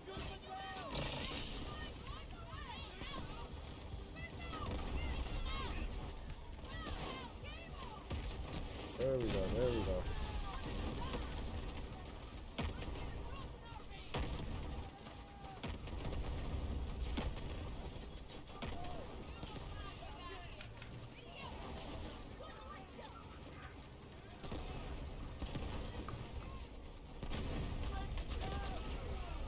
Copy.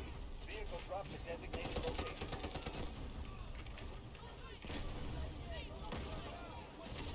Secure the area! Roger that.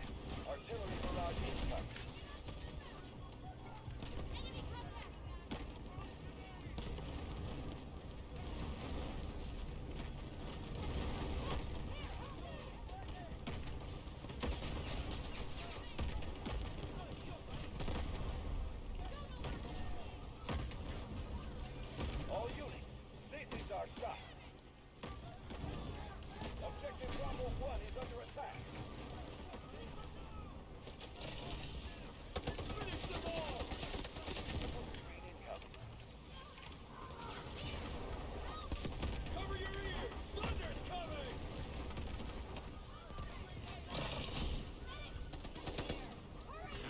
my teammate just screwed the fuck up.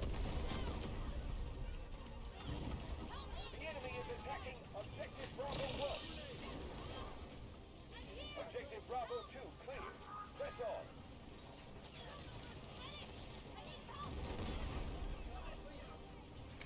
on. I got you, my fault.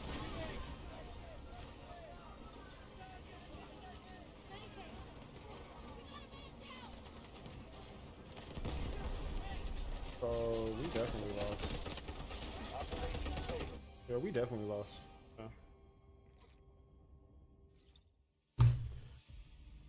Yeah.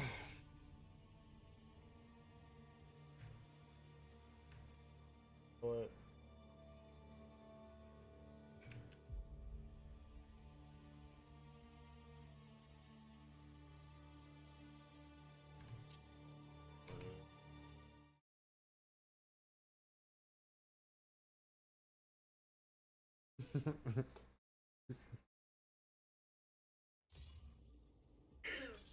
yeah. Okay.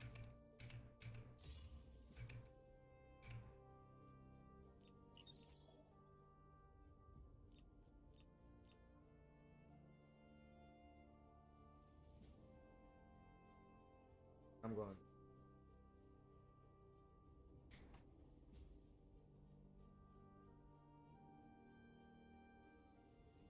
So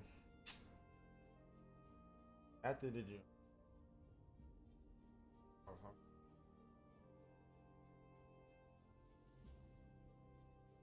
But it's all right though. All right though. Is it all right?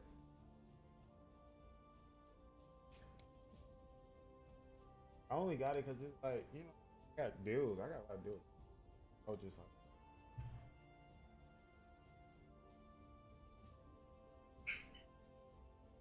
for that, I got a lot of deals. Yeah. Honestly, I got a lot of points. But that's I say I only got it. I literally been saving my points. Like I've never used my points yet.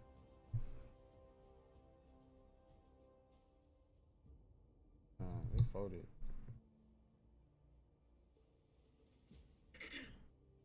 This is one Kroger in rates, $5. Yeah. And they have huge, like, have a blue.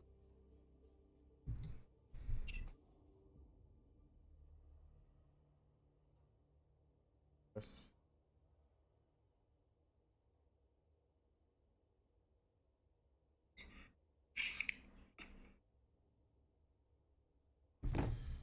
yeah, that's so nice.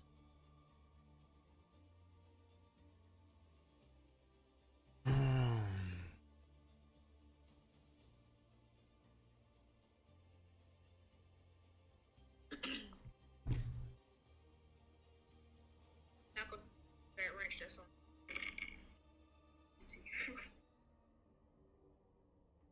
Yeah, that's a lot of ranch.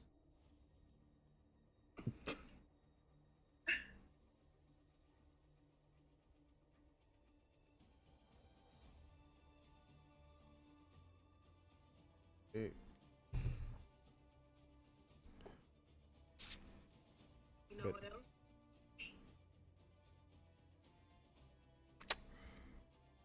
We're not talking about that. Yeah. You're funny. Man.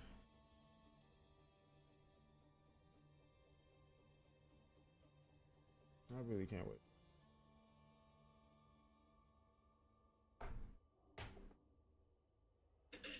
Is it Really. Uber challenges? Yeah, but I haven't been getting any.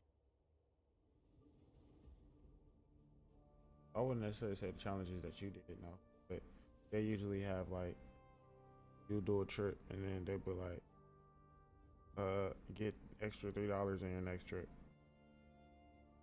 Like you do one trip, you get it, yeah, extra $3. I haven't been.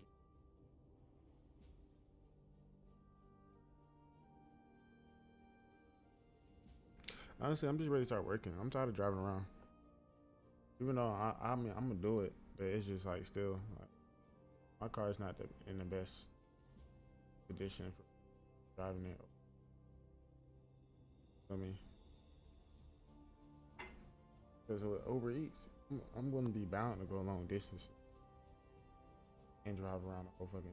I'm probably gonna go over 100 miles with Uber Eats because sometimes they be having stuff over here where I'm at, but the best stuff be out like further. Like, or an order can just take you further, like away from the area. You know what I'm saying? The other people order stuff in other counties.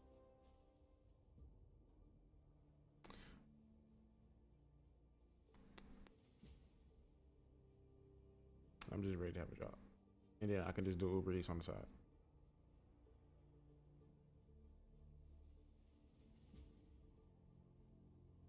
Hmm? Worthless. You said DoorDash? I mean, Uber Eats, DoorDash, they the same thing. I'm doing the same thing. I mean, I'm driving my car.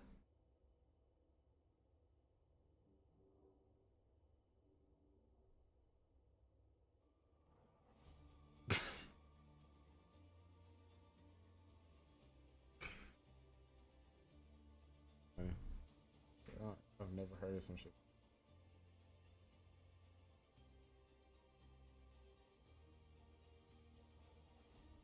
Hmm?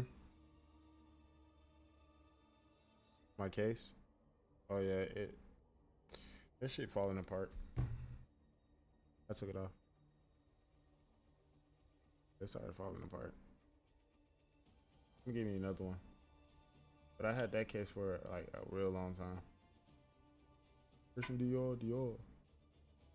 That shit. No, it's not a real Christian Dior case. It just looked cool. I like it.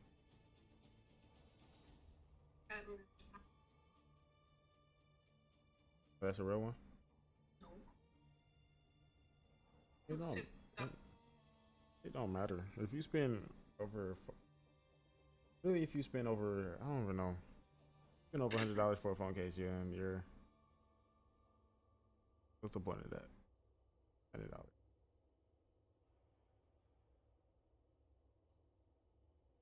You know what the worst cases is to get? Otter boxes. Otter boxes. Oh, Otter box. Yeah, I've gotten Them shits. Really, and then they squeeze your phone like.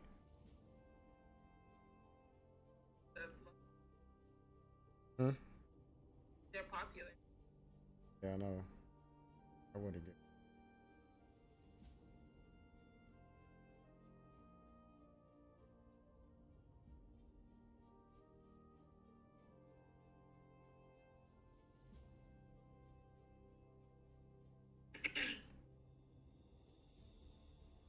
Brokers.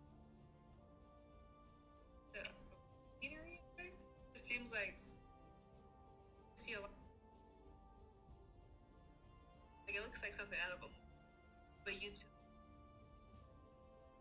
Like I would. They have a cool just for like handheld Gatorades and yeah, and then they're illuminated by the sun visor.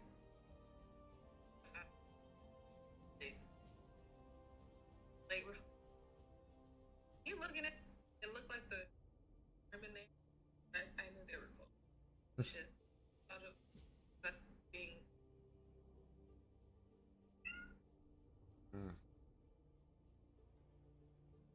But I'm pretty sure they look nice. It sounds like. Like, as well. I was busy when I. Yeah, Kroger.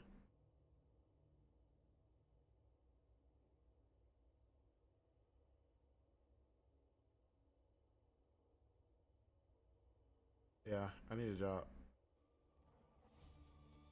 These folks need to stop playing with me, bro. I'm a great worker.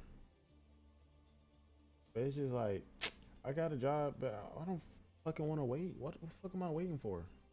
What am I waiting for? What exactly am I waiting for? I don't give a fuck if y'all having a hire for you. Why are you making me go through the process if you just gonna tell me that? Like, it don't even make sense.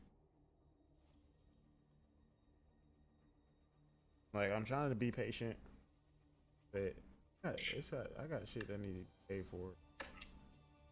I got shit that I want to get. I got stuff I want.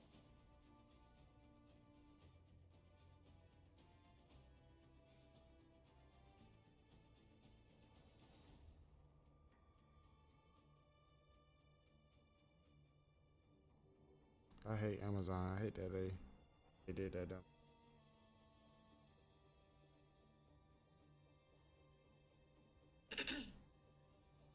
Stupid as fuck.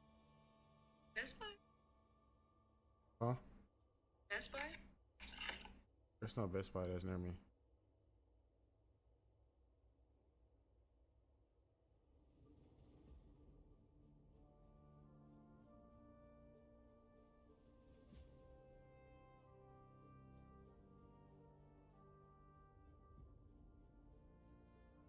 It's gonna happen.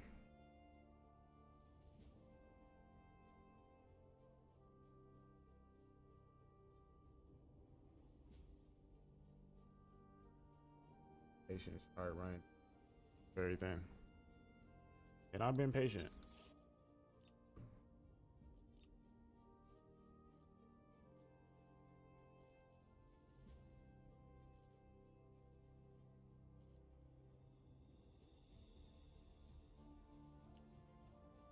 AKM.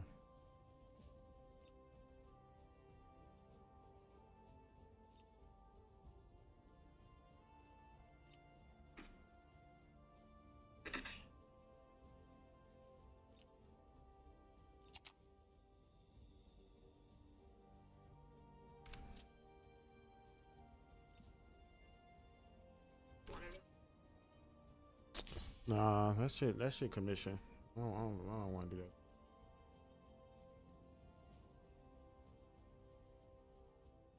I'm not finna convince you to buy shoes. They want it, they want it. If they don't, they don't. That's literally what it is.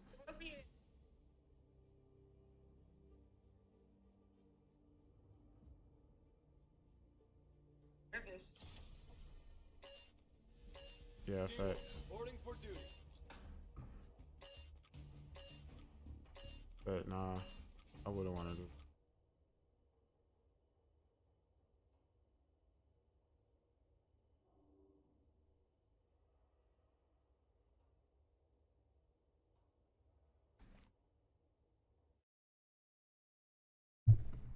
Get out. Havoc's forces have seized control of this desert, setting up checkpoints and ambushing vehicles to steal supplies, turning the area into a war zone. Today, we show them the true meaning of force. Your orders are clear. Break through I'ma their find lines out. and reclaim the stolen supplies. Neutralize any forces that try and stop you. Weapons ready. You're approaching the first objective now. So what? Missiles incoming. Find cover. Yeah, that I'm gonna find out. I know, I'm just talking.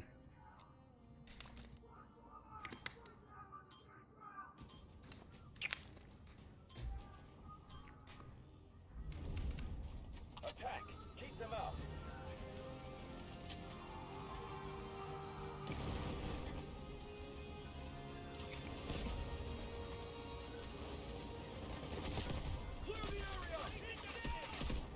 How am I already getting shot at?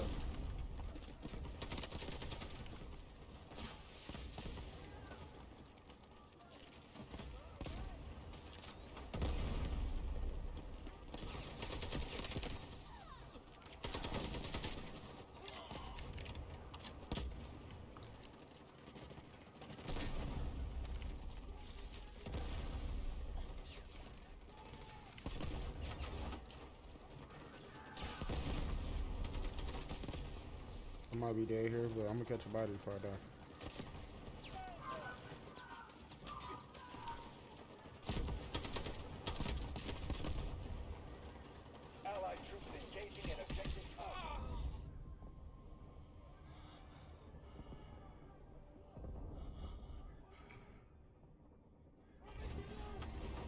be fat fingering the keyboard, I die. Capture this That's one thing that's hard about playing keyboard and mouse. You be bound to fat finger, and then you fuck up the whole process, and then you're dead. Then I'm getting shot at by snipers at the same time of trying to get a kill.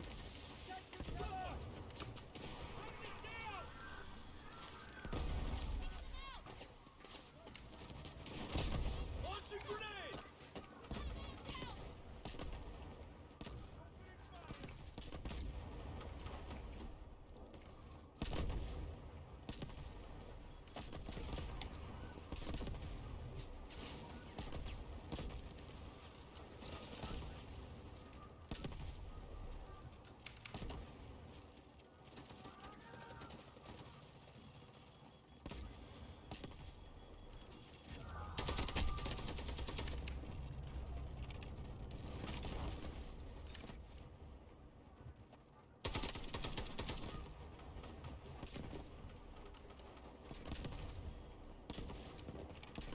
Yeah, you should die.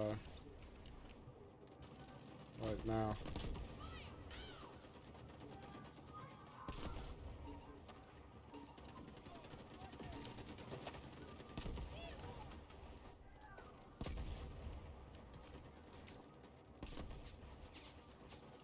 Allied troops launching an assault on objective Alpha.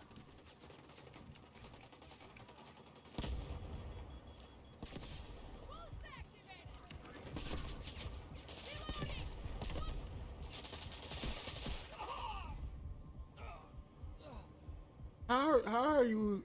Huh? Huh? How the fuck you shoot me through a rock? That don't even make sense. Enemy attempting to regroup. We must capture I'm this so sector. confused, but I guess. Cover your ears! I guess. Coming! Gotta go with the bullshit.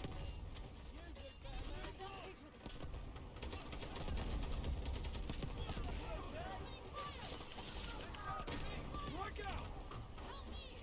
I really need help. Get up and fight back! I better not get sniped trying to help you. Thanks, I feel better.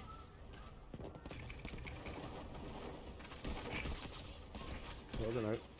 Thanks.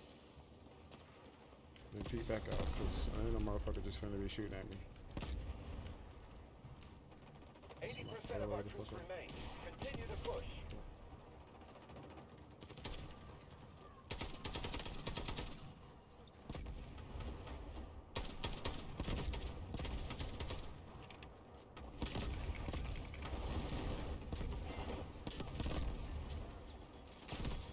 Triple blaster charges How? Who am I getting shot at?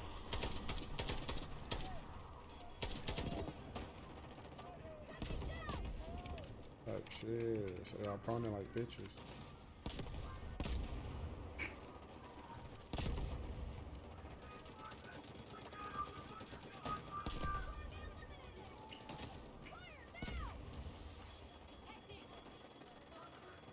Tossing smoke!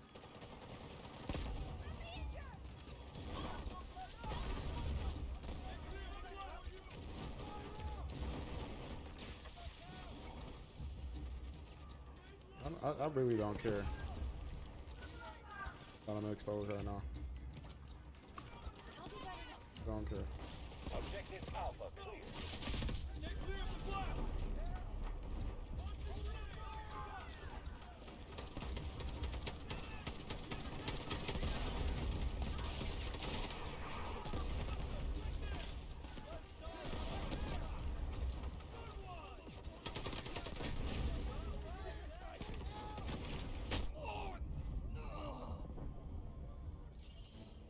Sector Alpha captured. Cool beans. Neutralizing all enemy forces.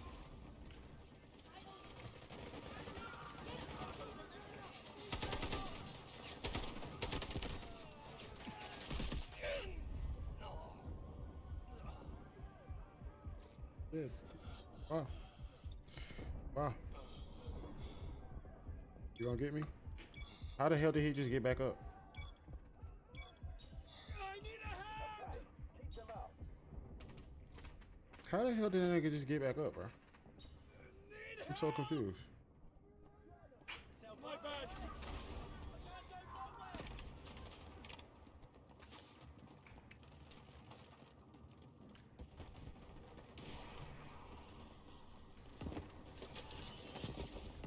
Overload activated. Allied troops neutralizing objective Bravo 2.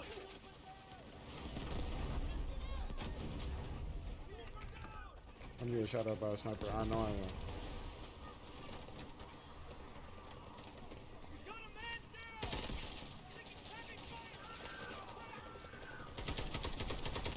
Enemy down. Go for it. Go.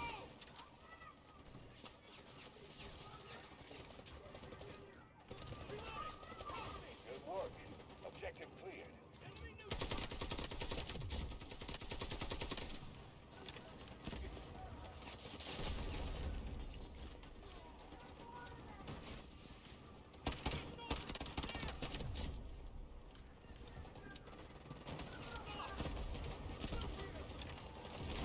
Enemy detected.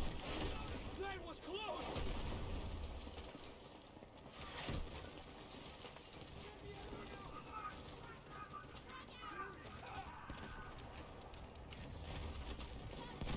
Our forces are moving to attack Bravo 1. You fucking bitch. You fucking.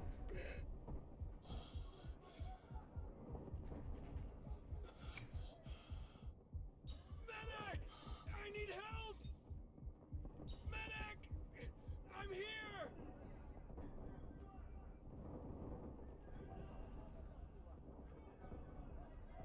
Nice one, my brother. I'm ready for another fight! Clear the area! Thank you.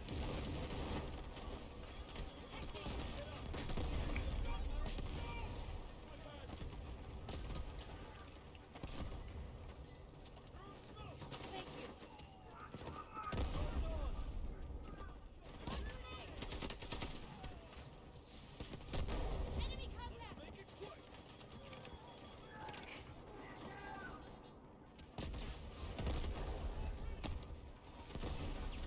Hi.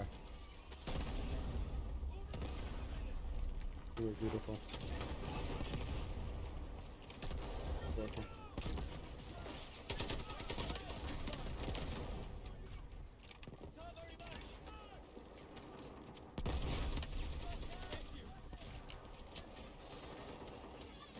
Allied troops launching an assault on objective Bravo 2. I'll do better next time.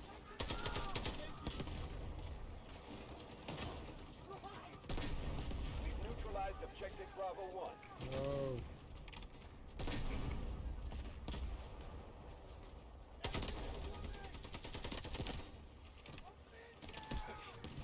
No.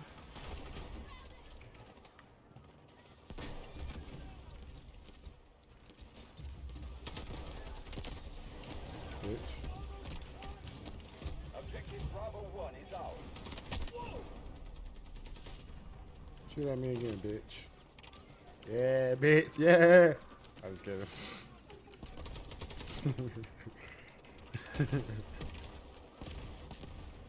I ain't gonna cap. Gamer Kobe is different from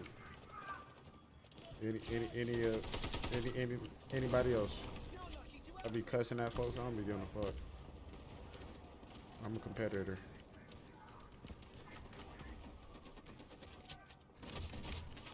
Launching No, grenade! don't shoot at me. Shoot at me.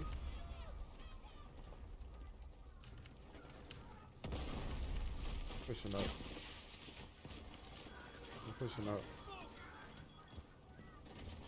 Grenade launched! I'm pushing all the way up. Actually.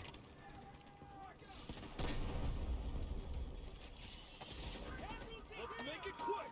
Run across. I knew. I fucking knew.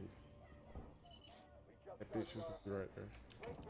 Thank you. You, bruh. See, I fuck with them at it, bro. I fuck with them at it work on this game. They putting in that work. Oh, no, no, no. Get the fuck on. Fuck on. Bro. Let's do right here. Bro.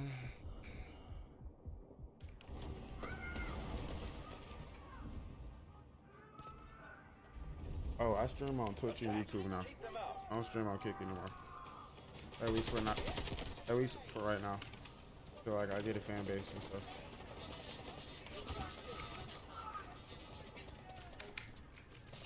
Because Kick is it has less followers, not followers, but less viewers than Twitch and YouTube. And it's a lot of bots that be on there. Then there's Bear. What's up, Bear?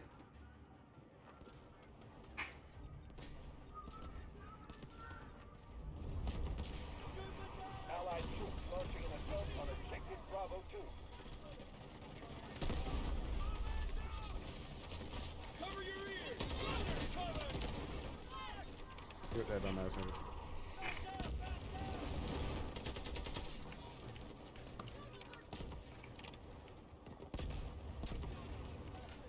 They'll pay for this. Allied troops launching an assault on objective Bravo 2. So what?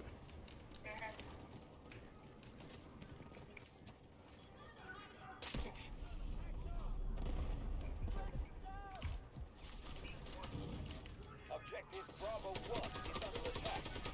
See, they ain't putting out one on her. You got work tonight? Wow.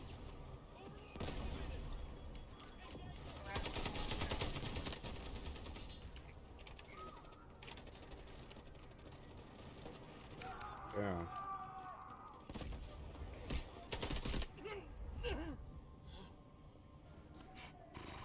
When is your last day? Or for this week? Launching an assault on objective Bravo 2. Damn, they got you working back to back like that. You said Christmas Eve? That's in 4 days.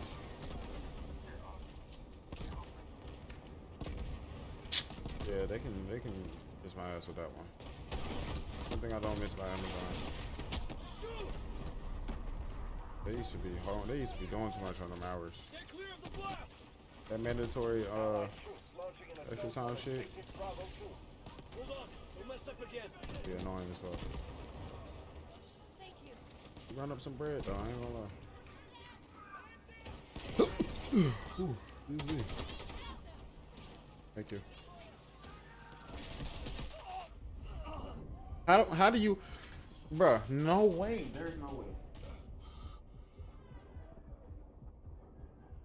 I'm tired. I'm about to actually get off this game. I'm finna actually get off. Cause I'm really confused on how he even was able to kill me in the midst of everybody else that was around him. Why kill me? All my teammates were around me, but you wanted to kill me. You wanted to kill me. Grenade launched!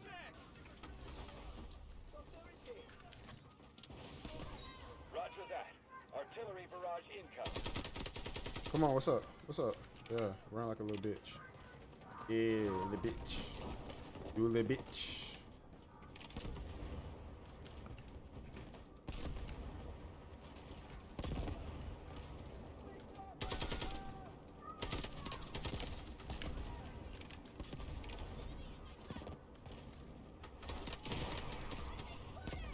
Allied troops launching an assault on objective Bravo 2.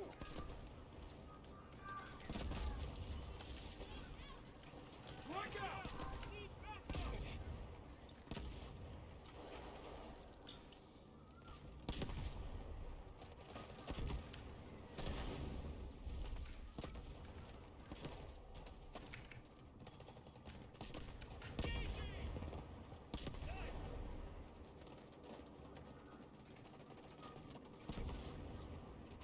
Allied troops launching an assault on objective Bravo 2. Nice one.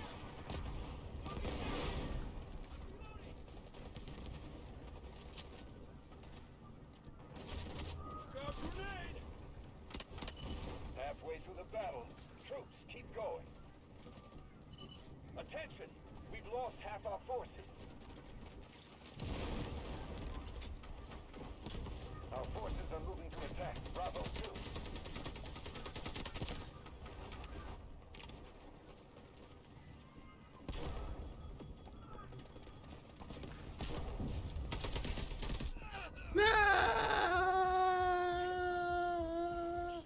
His name was his name is Daddy.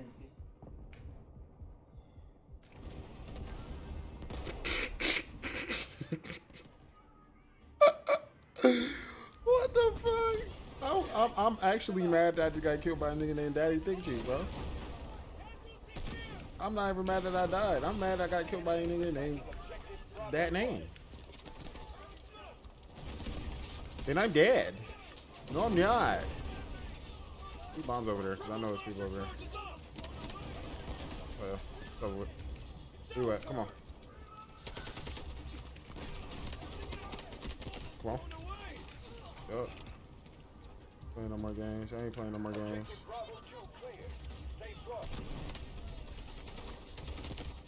Come on. You with it or you not? Yeah. Alright, now go back to Bravo 1. You need to go back to Bravo 1.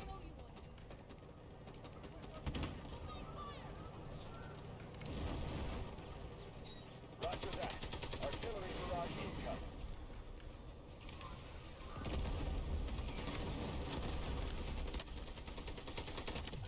The enemy has taken objective Bravo 1. I don't really care if I just wasted my whole clip to kill him. He died. He's dead! You're dead! I died. Allied troops launching an assault on objective Bravo 1.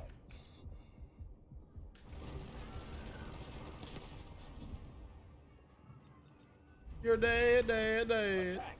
Keep them out. Launch them bitches real quick. Shoot into the smoke like I know what I'm doing.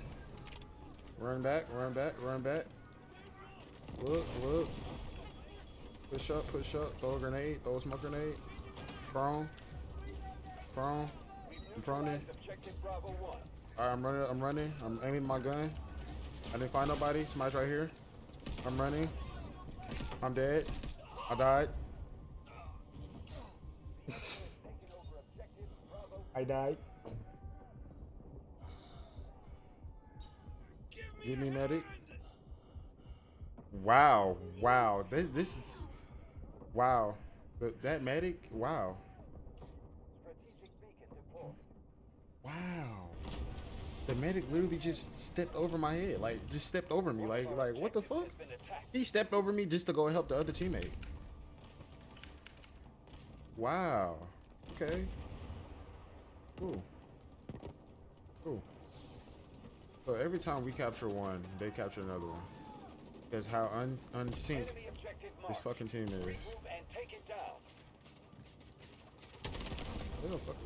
The enemy is Oh my gosh, bro. Thank you. Like what? How was he even that alive that long? I'm injured! Need help! Fuck, dude. Dude, I'm tired of dying, bro. Fuck. Dude, this shit is not cool, bro. Objective Bravo 2 clear. Give them no room. Launch some bitches up there. Oh, you gonna die. And I died. Y'all better stay in that shit too. And we got it. Thank you. A critical objective from the enemy. And somebody get me now? Need help! Oh, maybe so. Secured sector Maybe not. Neutralize all enemy forces. You can get me. I know you can. Thank you. You cool, bro. Thanks, soldier!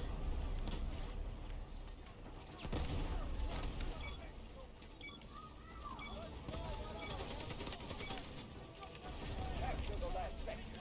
We're going to win this.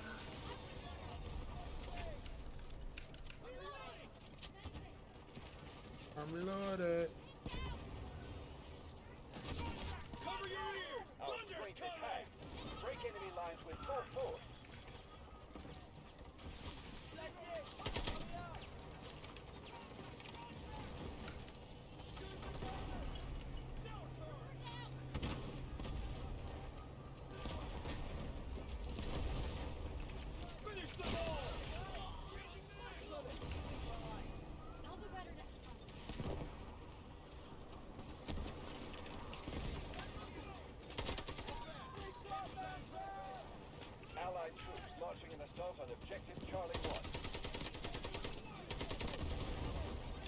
I just seen Daddy's dick cheek. He just died. It was an assist though. I was supposed to kill him.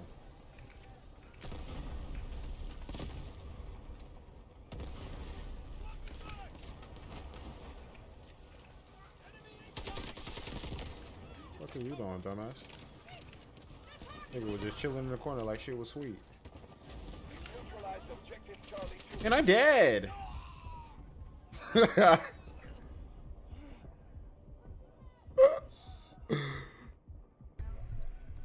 Huh? No, I died because I jumped in the area and I got sniped out there. Yep, I died the most craziest ways. Yep. But you know what? I'm used to it at this point. Yeah, I think I just seen somebody right in front of me. Yep, I did. Run back.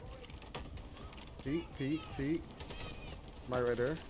Run over here. Climb on top. Peek. Guided missile Run. Yeah. taken over objective Charlie 2. And I missed him. Let me go ahead and go back to my spot. Overload activated. Victory in sight. They can't hold much longer.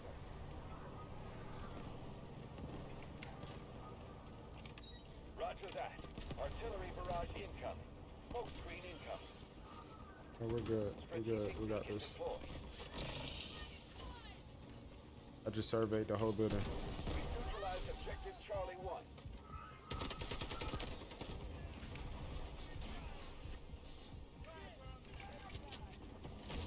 Launch a grenade. Right? Oh my! The only reason why he killed me because he had a shotgun. It don't matter because we won.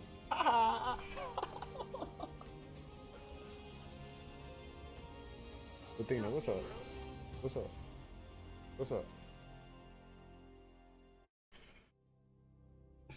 I was on the best squad. They acknowledge my work. Feel special. Thank you. I just want to thank all my fans. I'm just kidding.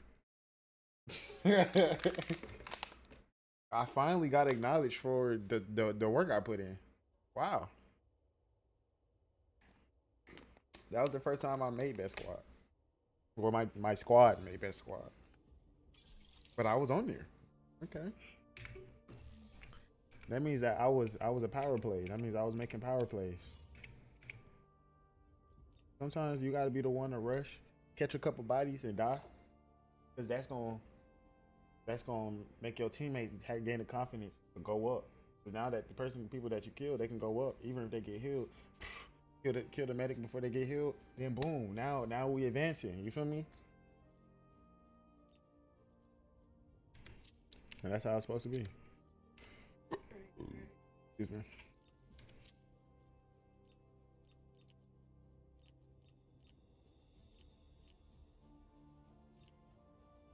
You know what? I miss you.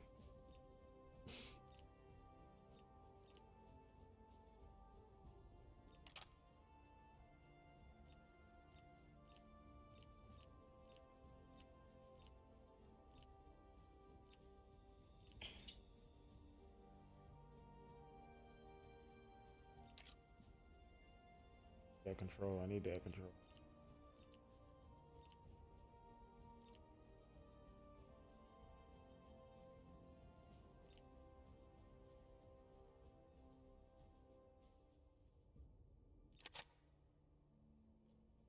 Wait, so where's the stability at? 47? I can't ask. I'll make it better. Like to stop. Yep.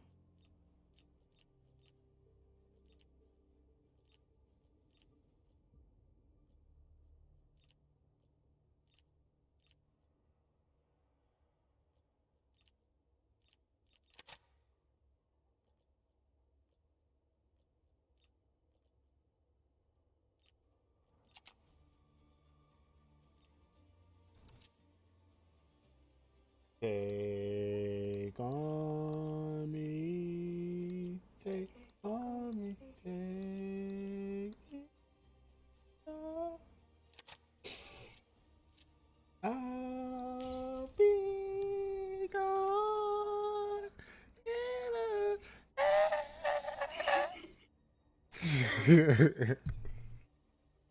I don't know why that started playing in my head.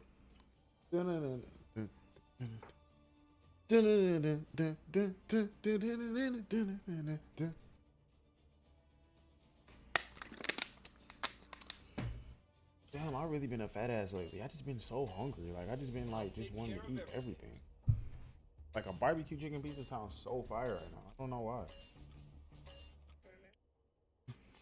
I'm a fat fuck. I'm a fat ass. I'm kidding.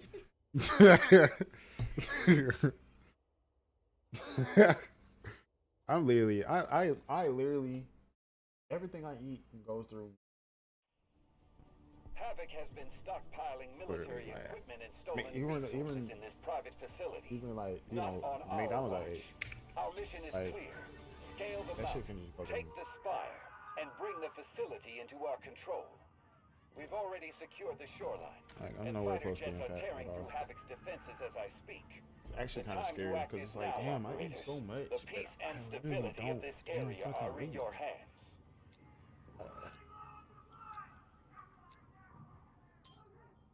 Huh? I might gain it tomorrow. I said, Capture this sector. Don't give them any ground. Oh. Well, where else would I be gaining it?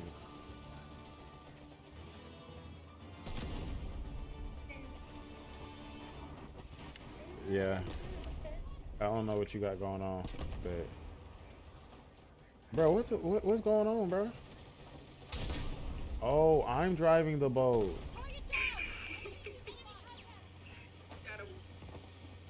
I'm driving the boat. Oh, I bet my teammates like, what the fuck is that man nigga doing? I'm sorry, y'all. My fault.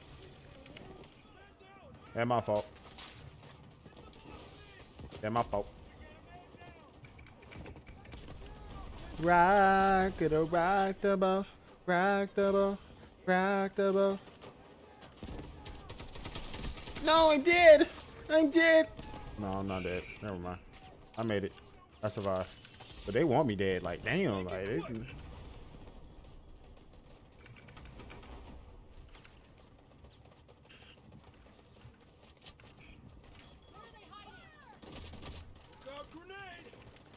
I found you. Got mad boy. Caught a bite already. What you doing? Caught another one. Caught another one. Am I gonna catch another one? Am I gonna catch another one? I think I'm finna too. Hold on. Hold on. Yep, I see you. You're not slick. You're not slick. Go ahead, launch some grenades over there. Got him one time. Okay, going around. Going around. I don't think it was around. It's a good place to go, but I think he died. Yeah, he died. Somebody took my kill. Our forces are moving to attack. What you doing? He not died. How did he just spawn right there?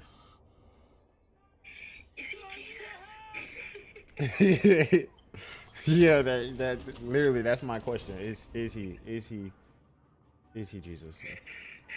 Because he just spawned like there was, you know, he said fuck it. Allied troops engaging in a Yes, I know my position exposed. You acting like okay, no, whoa. I died. Okay, bet. Nigga prone right there. Bet, let me go ahead and mark you because next time I come down there, you getting shot.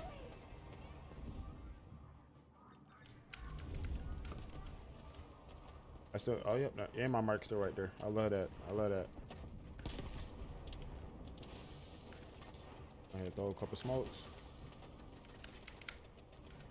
Matter of fact, you know what I'm gonna do? I'm gonna fuck you up for real. Clear the area! I'm gonna fuck you up for real. Oh, he already died. Damn, bro. I'm supposed to be taking my kills. I think I just seen somebody. We've neutralized objective Alpha. I did. And I'm scared. And I died. Oh, snipers are the most no life positions ever, bro. Like you just sit there on a rock and you just shoot people from a distance, bro. Like, I'm it- starting out. Attack! Keep them out! well, if you do it, I wouldn't care. And I die.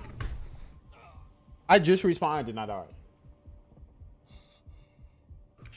You're gonna keep that for like Nah, cause I spawned on my teammate. My dumbass teammate was in the middle of the damn war zone. Sector Alpha. But it's alright. We got the capture, so we good. Neutralizing How many all kills I enemy got? forces. 2. I gotta do better. Bruh, nah, bruh. Nah, bruh. Nah, bruh. Fuck y'all. Fuck y'all. Bruh, can y'all leave? Like, y'all gotta evacuate anyway. Like, y'all still trying to shoot and get extra kills. Like, we can't see you. No point in that. You just gonna die. Dead. He dead. Or he finna die. He finna die because you got me fucked up. Why you shooting at me like you can kill me or some shit? You dead, bruh. Oh, he died. Fuck you doing?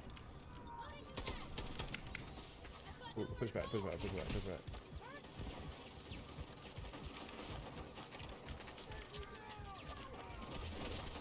Go ahead and throw a couple of those. Fuck. Oh yeah, no, whoa, whoa, whoa, whoa, whoa, whoa, whoa, whoa, whoa, whoa.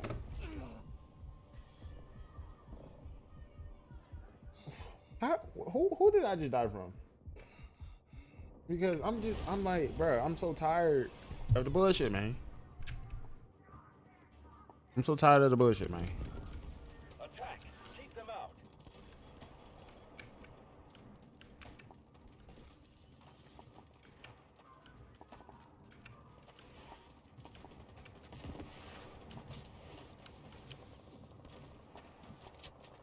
What's the two models? Okay, just single and auto that I'm getting shot at from somebody that's probably fucking 10,000 miles away. Like, why are you shooting at me and I'm not even that close to you? Like, you just shooting just to shoot. Shooting just to make it seem like you're doing some shit. And I died.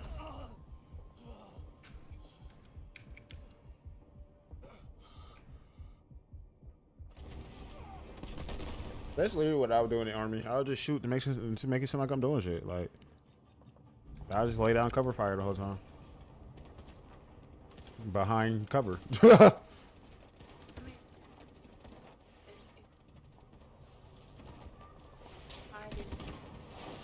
It's called going AWOL.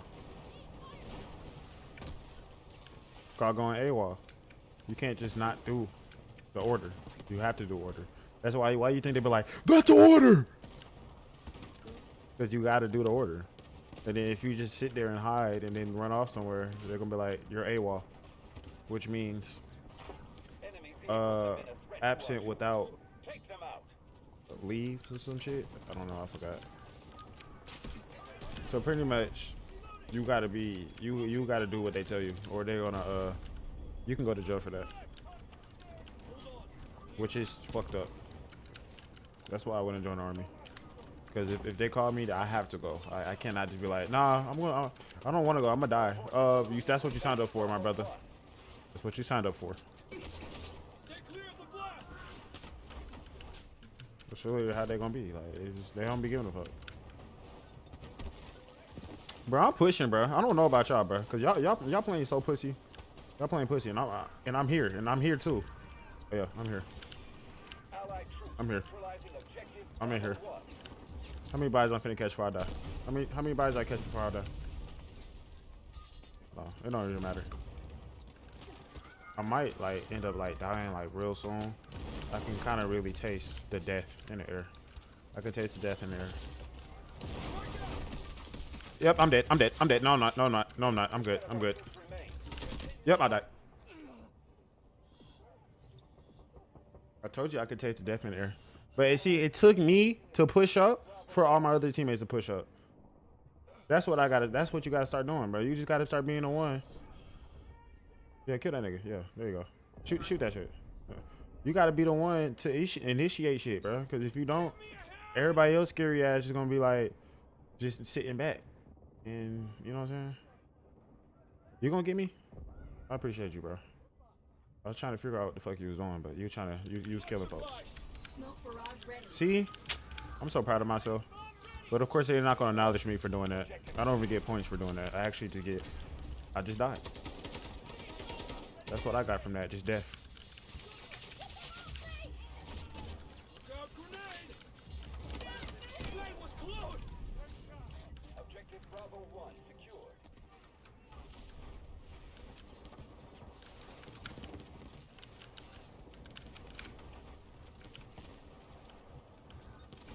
I was on the Bravo too. Good work, y'all. Let's make it quick! Good work.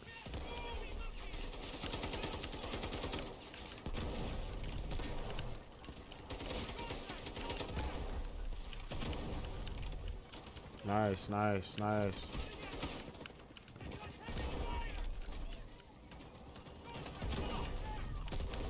Push up.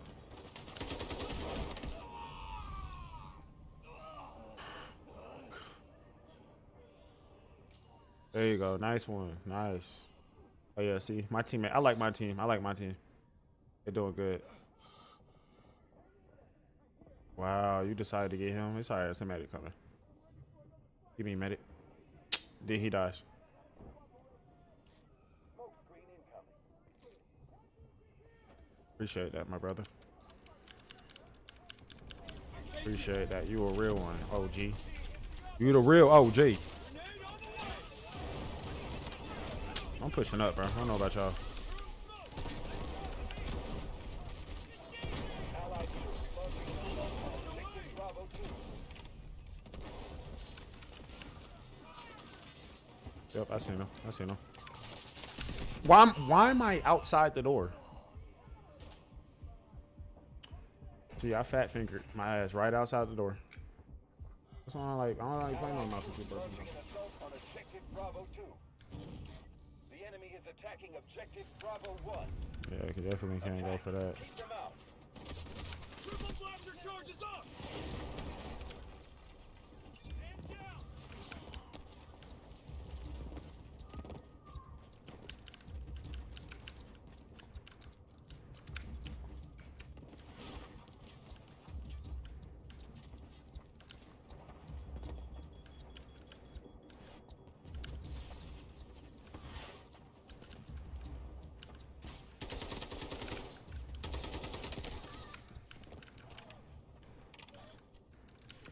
Bitch thought this shit was sweet.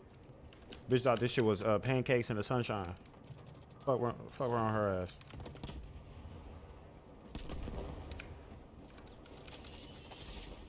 Overload activated!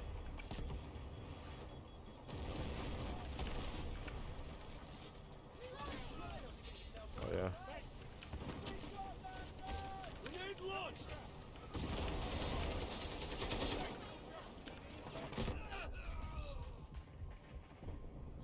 I wasn't even on the indicator. Wasn't even on my screen. Give me. Thank you. Real nigga. Real nigga shit.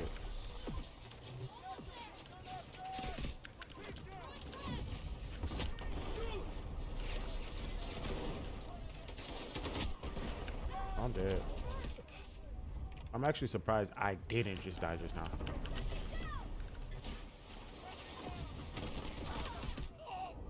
Bro, I couldn't tell with all them explosions going on if he was dead or not. Like, damn.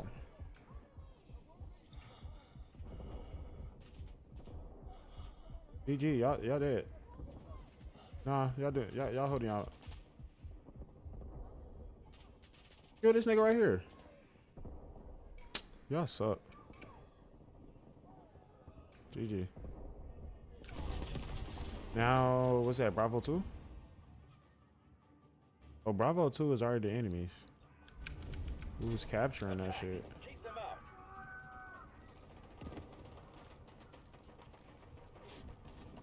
I need to go a different way. So I can get behind them somehow, some way. It's our turn! Yes. A whole sniper up there.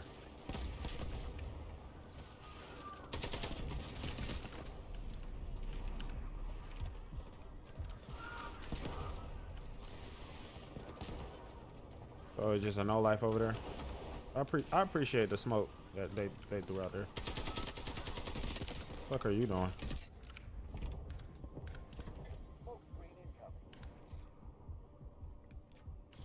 I don't want to just die just now. I was literally on one HP. We've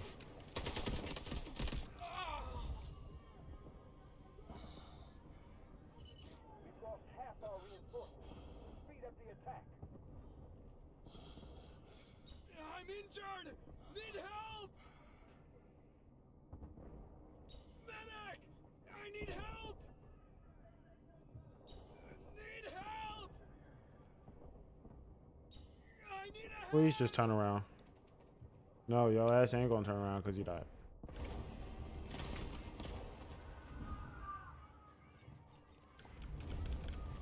Attack! Keep them out.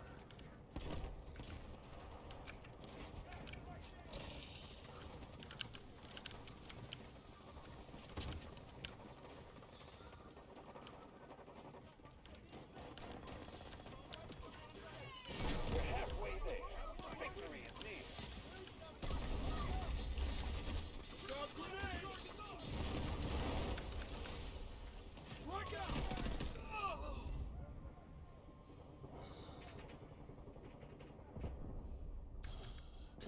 So I died down there last time, and I died right there again because I'm being a dumbass.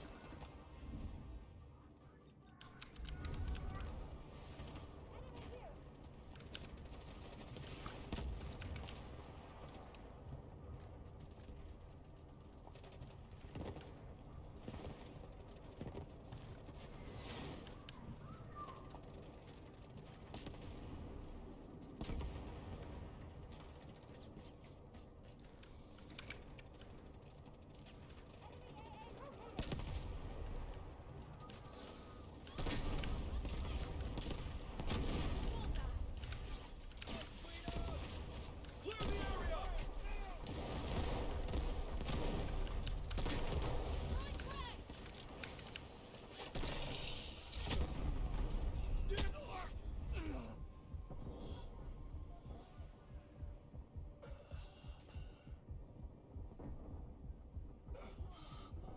Thanks, soldier! Finish them all! This objective can make or break the battle. Take it down.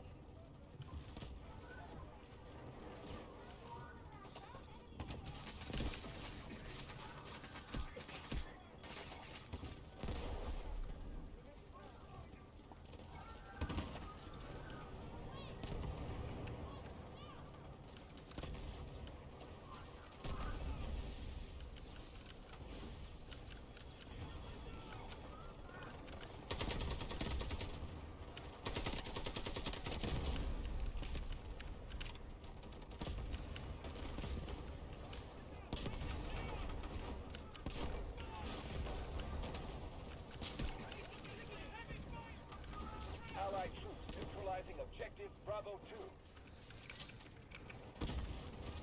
Cover your ears! Thunder's coming!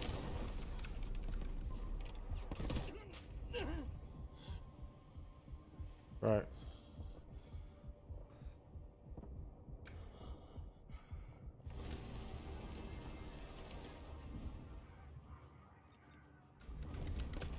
Capture this sector. Don't give them any ground.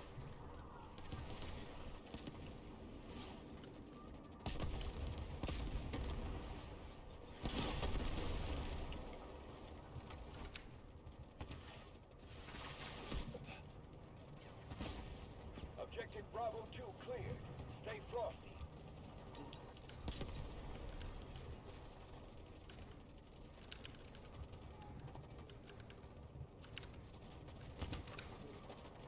We've taken a critical objective from the enemy. Nice work. Sector Bravo secure. Eliminate remaining enemy forces. Grenade on the way!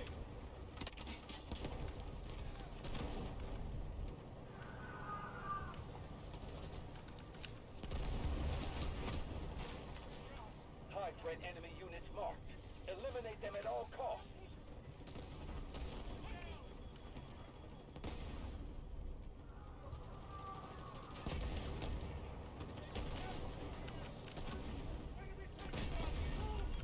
Nice.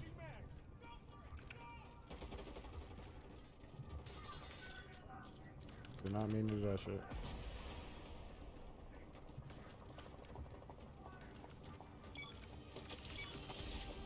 Let's make it quick! Capture this sector. Don't give them any ground.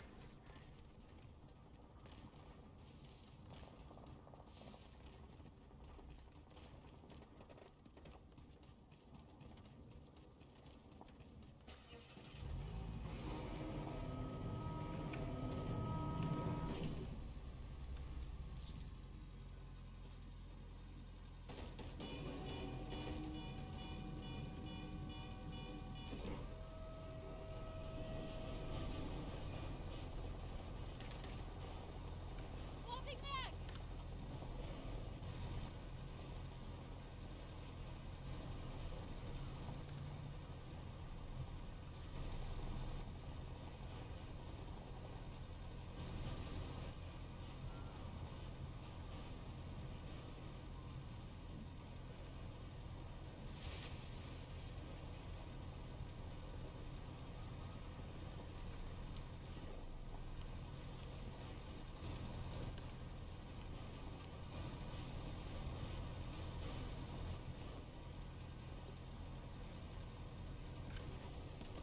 Copy.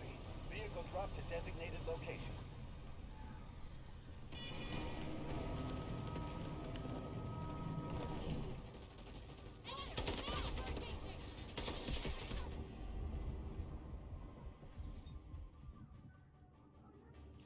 We've neutralized objective. I Charlie died 1. because the shit ran me over. Capture Yeah. this sector. Don't give them any ground.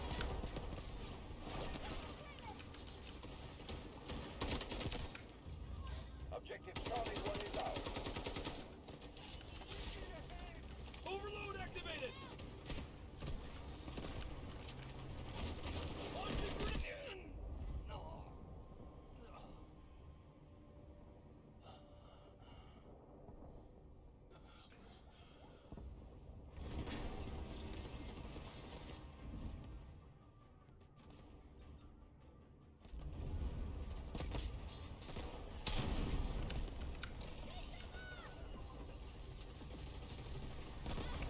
Can't hold on anymore! Engine's critical! Get out now! Grab grenade!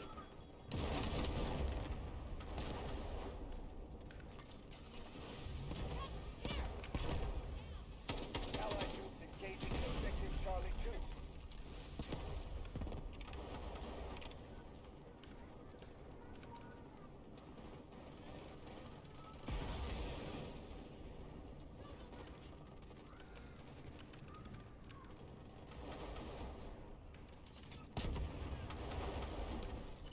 Attention!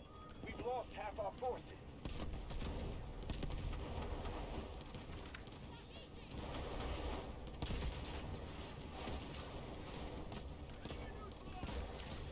I'm reloading!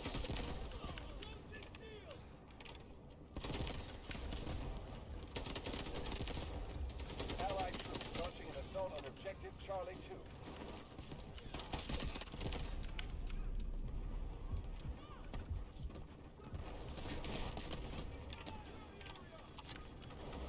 Ready to detonate!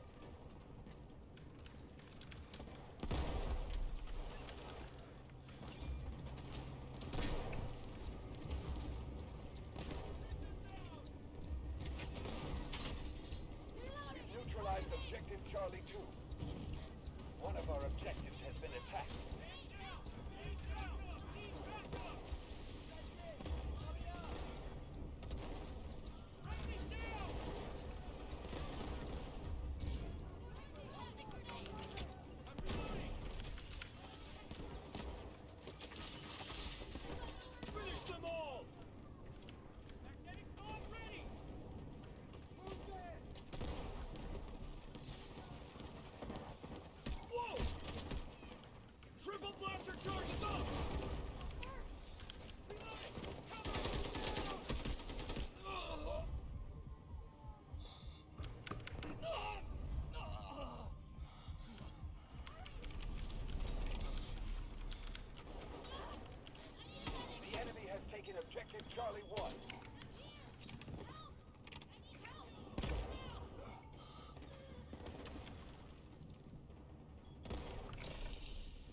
Nigga, you were that fucking dedicated?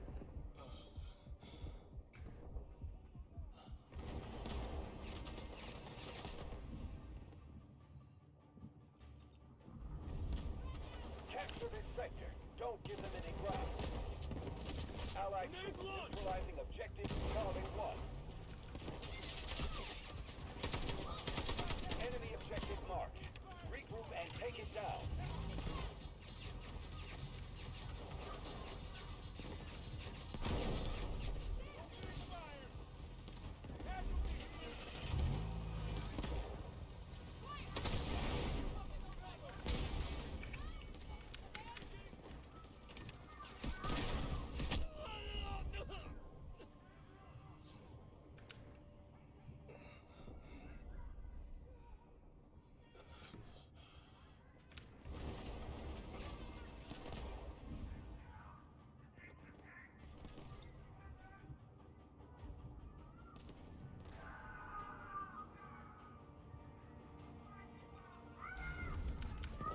Copy.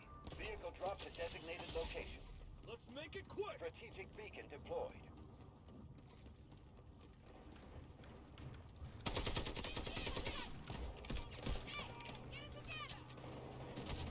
Cover your ears. Thunder's coming.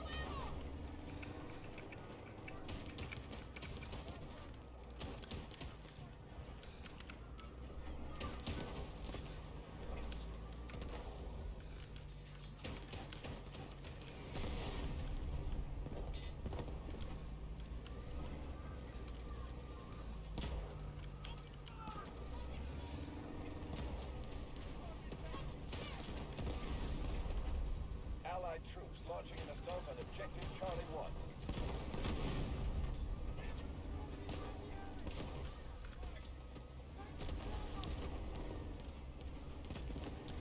Strategic beacon ready to deploy.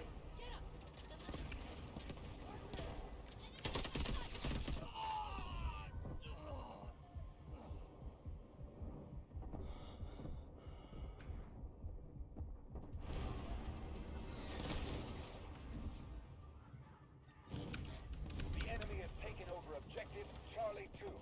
Capture this sector. Don't give them any ground.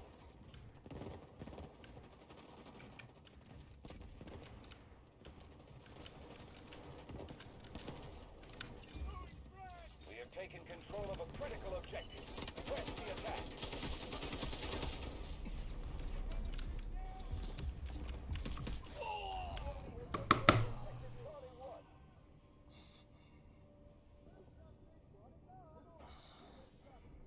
I wish I could take the knife off. I don't want the knife.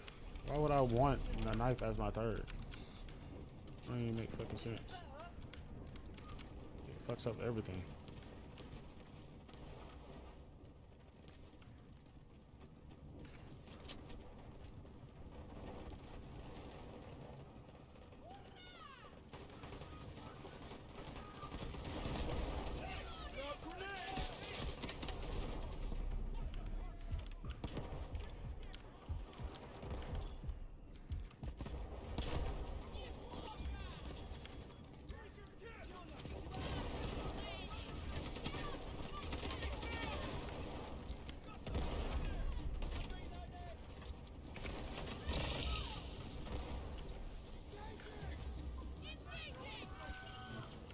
Sector Charlie secure. Eliminate remaining enemy forces.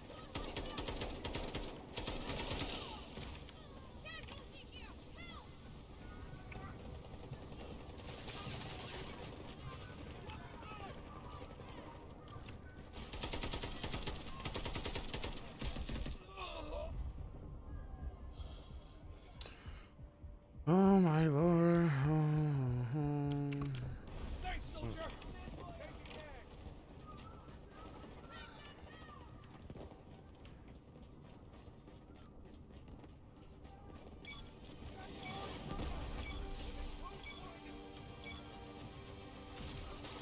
They've nowhere else to run. Final push. Artillery barrage ready.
My nigga, huh?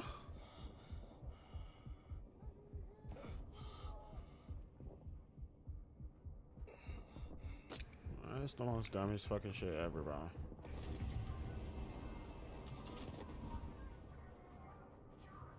Guided missiles launched. Roger that. Artillery barrage incoming. This is their last stand. Take the sector. Copy. Vehicle dropped to designated location.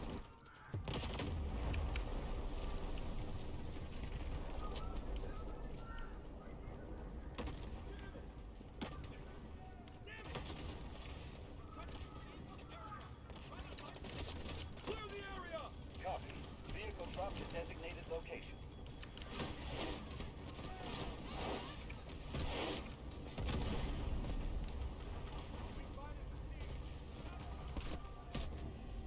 Smoke screen incoming.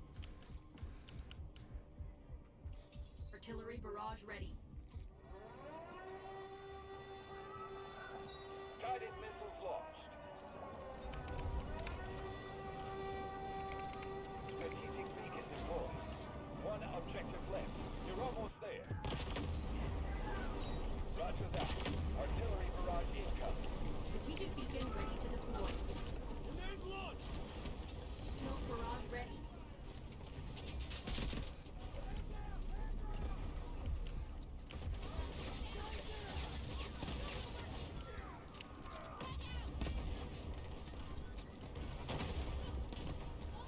Strategic beacon deployed.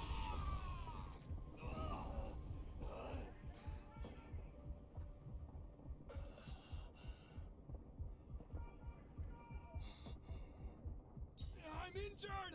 Need help! Artillery barrage ready.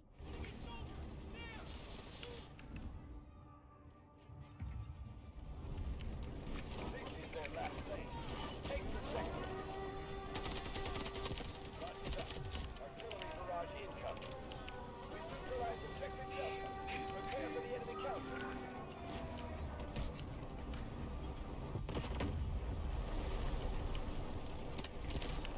Guided missiles launched. Smoke screen incoming.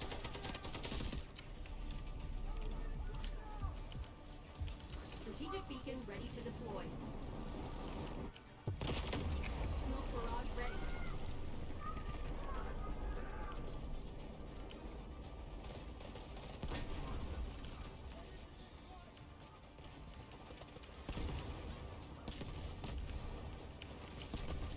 Artillery barrage ready. Cover your ears! Thunder's coming!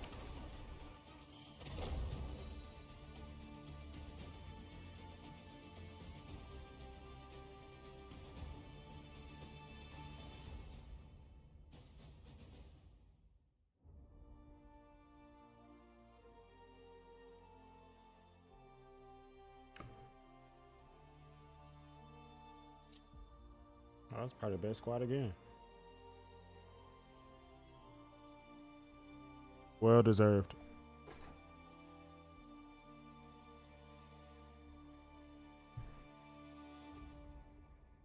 That shit like a little late.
Well, I can't just not have that shit.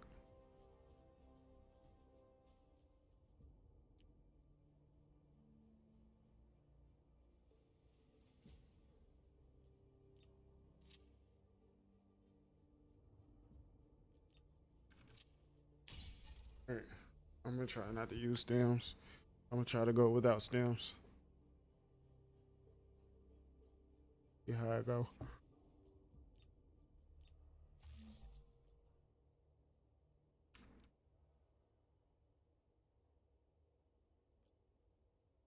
Oh, you can use. How you do that?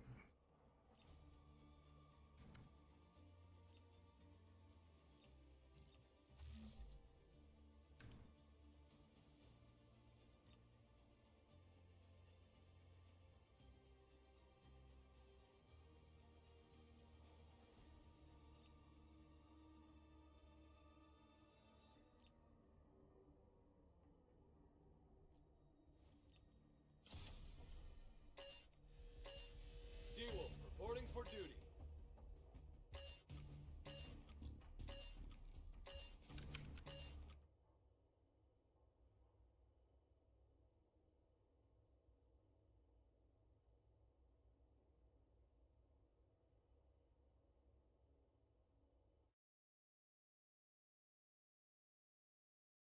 One hour ago, GTI forces blew our defenses and infiltrated our tunnels. They are attempting to sabotage our efforts to establish crops in this area. Set up defenses in the train yard and eliminate as many enemy forces as you can. If you are overcome, fall back into the tunnels and defend them with all your might. If you care about the future of this world, defend this lab with everything you have.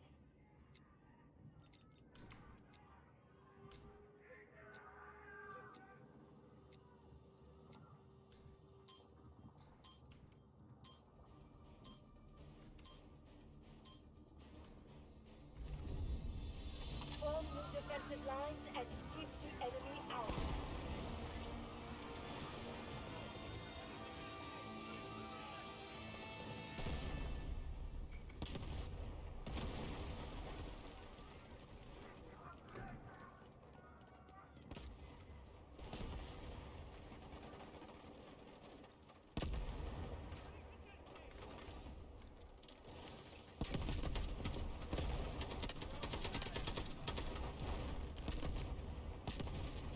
Launching grenade!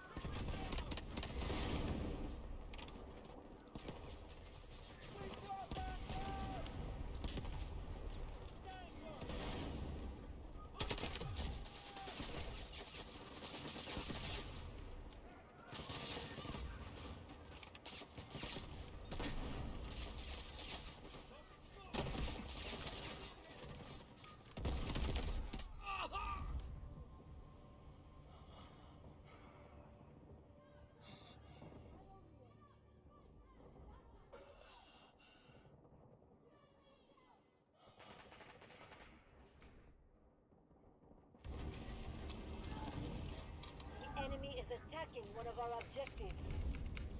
Defend this sector, whatever it takes.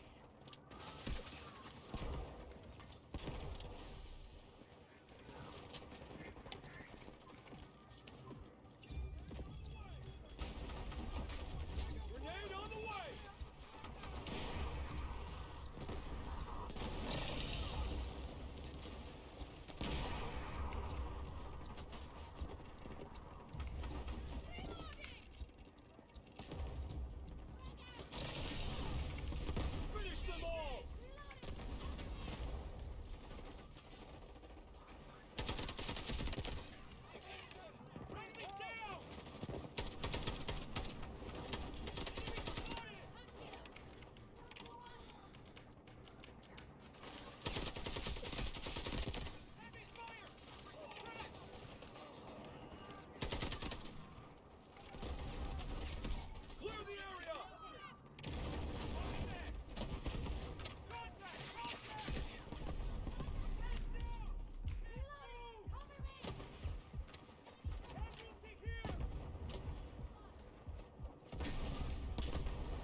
sustained Give me minimal a losses. hand! We need to keep defending the sector.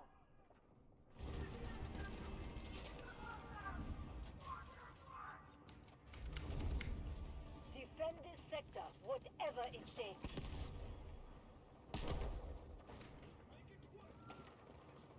Take some cover! Stuck in!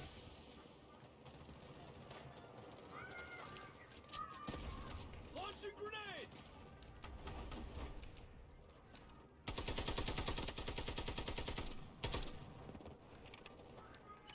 We've lost control of the objective.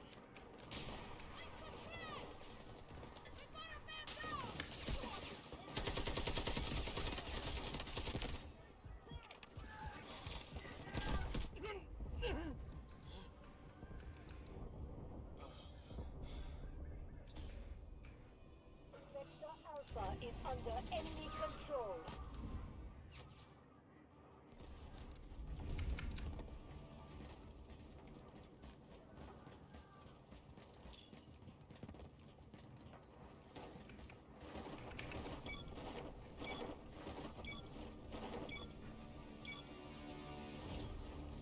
Form new defensive lines and keep the enemy out.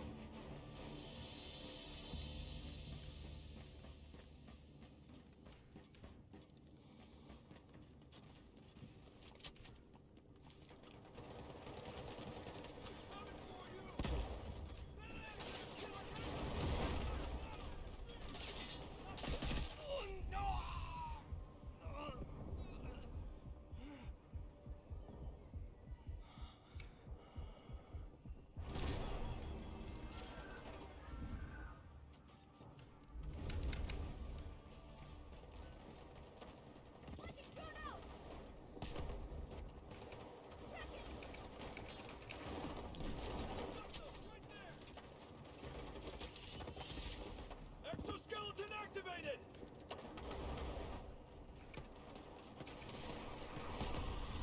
Really close one! Swapping back! Engaging! Got a man down!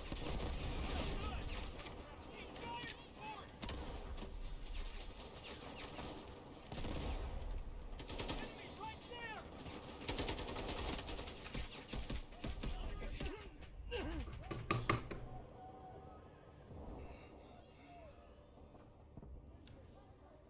Thank you!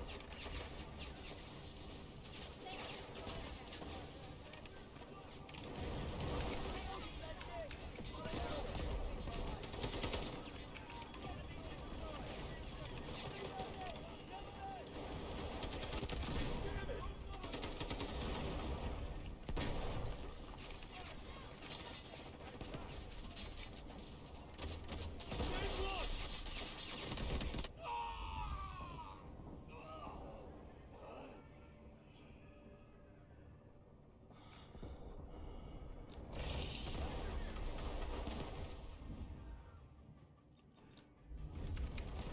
Defend this sector, whatever it takes.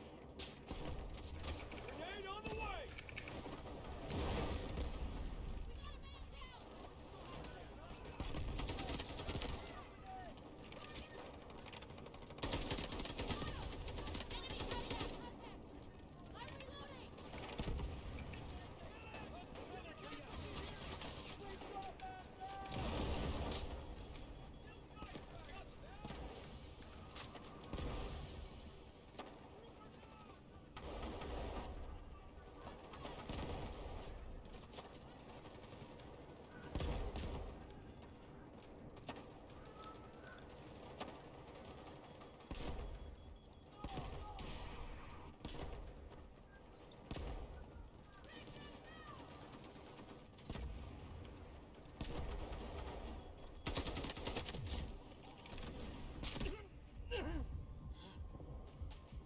How do you shoot me through a rock?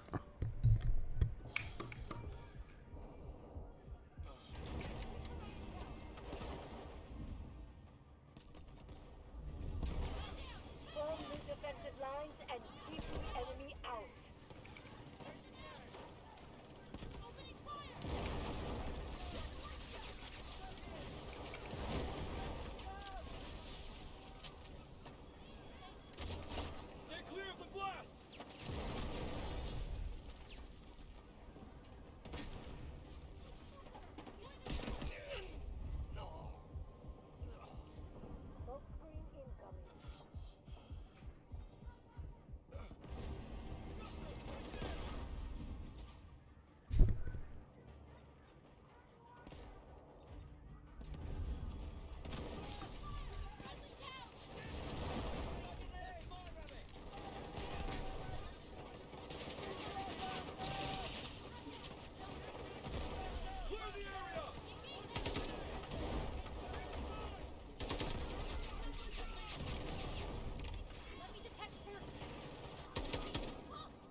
them from taking this sector at all costs. Wait for my intel.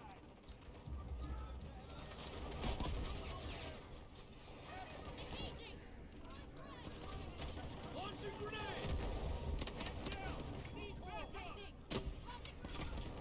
Tossing grenade.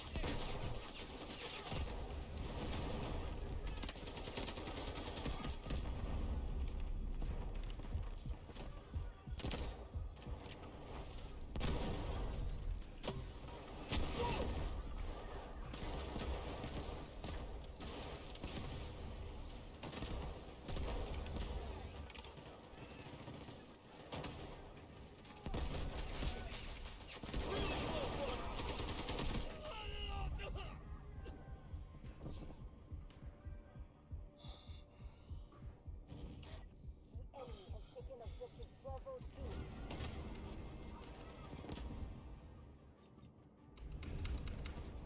Stop them from taking this sector at all costs.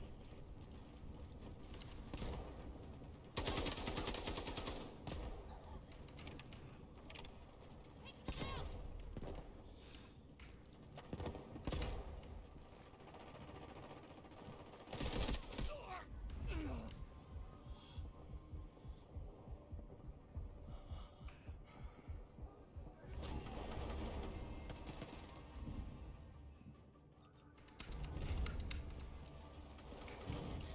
The enemy has taken objective Bravo 1.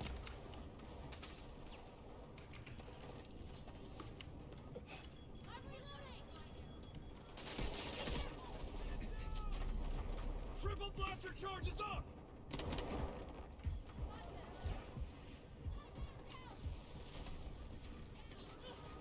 Almost there. Be advised. Enemy troops are attacking objective Bravo 1. Reloading. Make it quick! I'm down. Hit down. Attention, objective Bravo 1 is now under enemy control.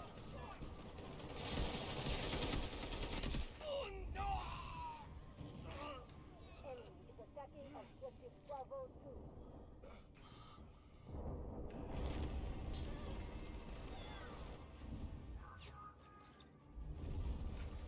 Defend this sector, whatever it takes.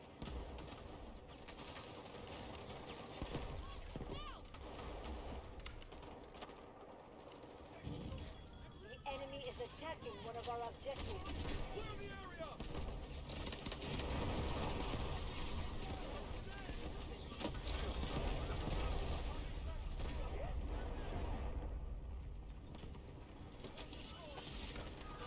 Look out!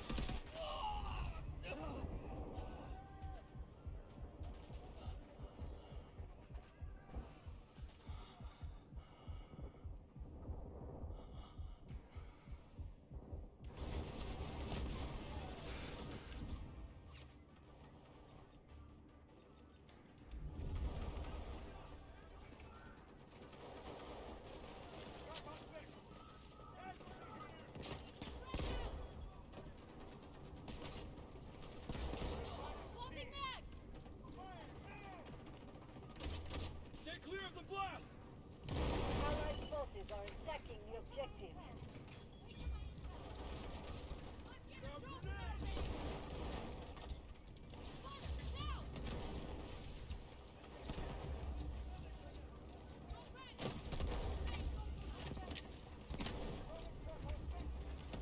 Swapping mags. Trooper down. The enemy in objective Bravo 1 has been neutralized.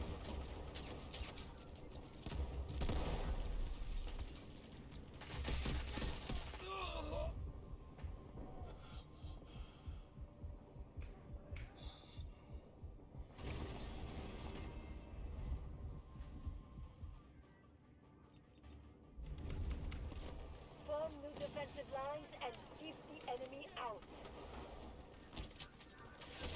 Grenade launched!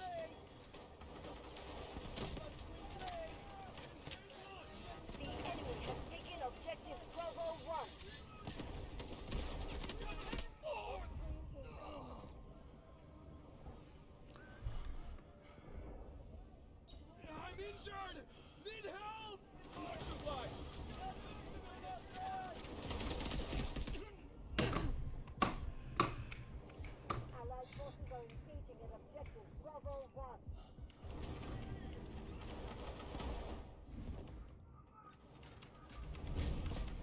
The enemy is attacking objective Bravo 2.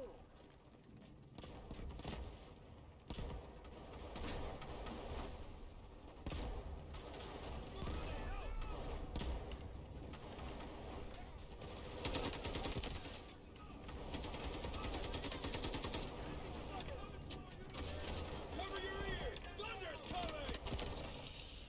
Got him right there!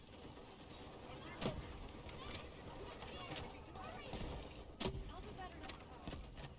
Captain, here! My bad!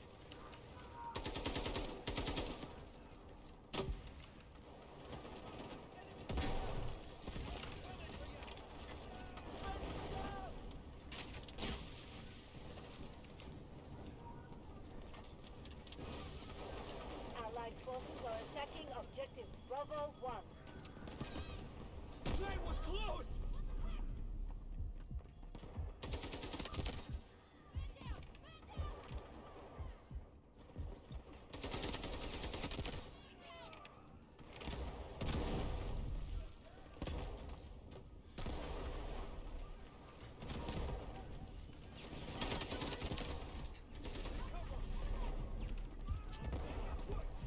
Clear the area! It's our turn!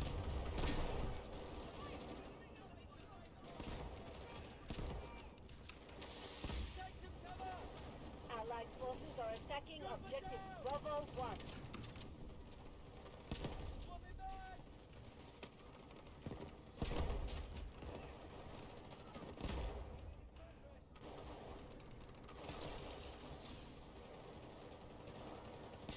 Smoke screen incoming.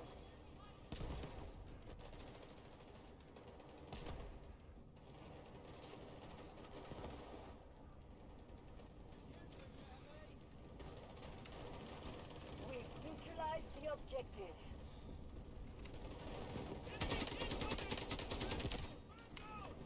This way!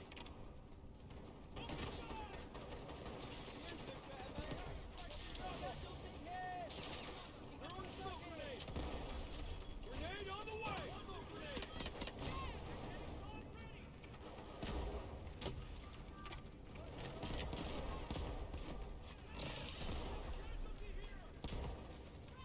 Triple blaster charges up! Objective Bravo 1 was captured by enemy forces.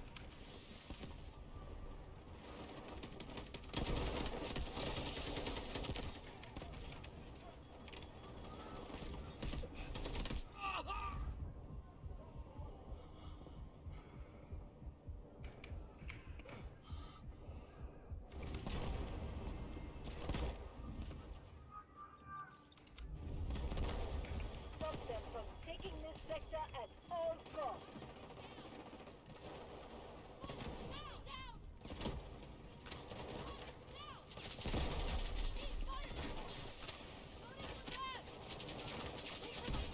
Launching grenade!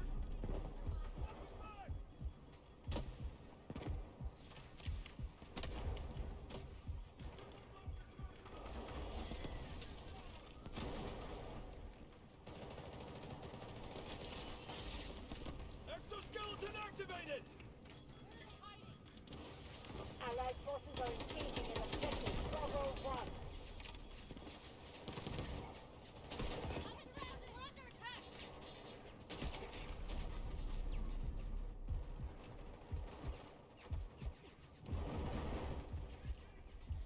The enemy's forces are dwindling. Hold the line.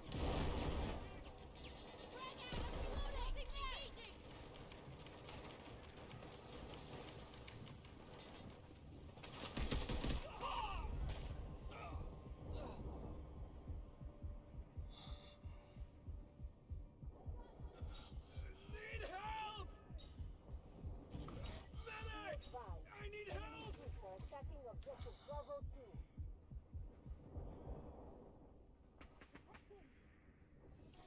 We have cleared My bad. objective Bravo 1. Press on.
Why every time they die after I die?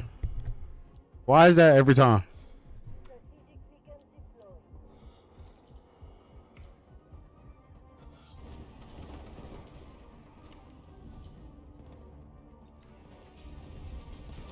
Form new defensive lines and keep the enemy We won. out. The enemy in objective Bravo 2 has been neutralized. Hurry up! Clear the area! The enemy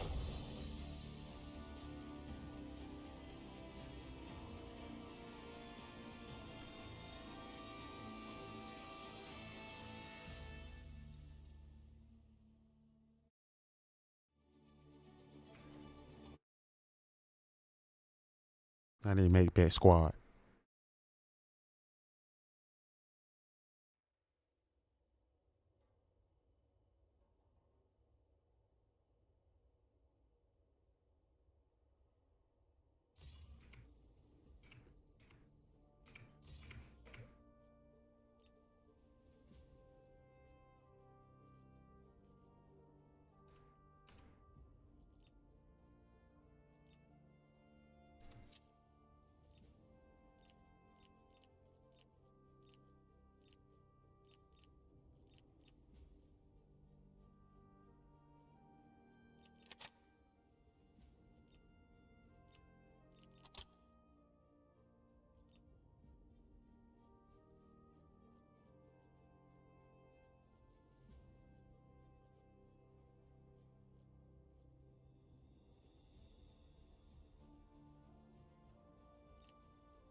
I got your back.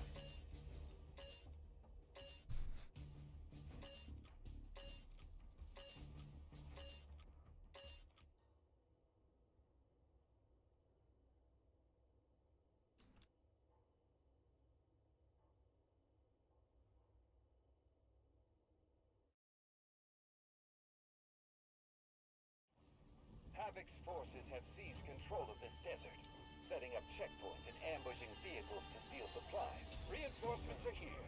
Advance and secure the objectives. Show them the true attack. Keep them out. Break through their lines and reclaim the stolen supplies. Neutralize any forces that try and stop you. Weapons ready. You're approaching the first objective now. Missiles incoming. Find cover!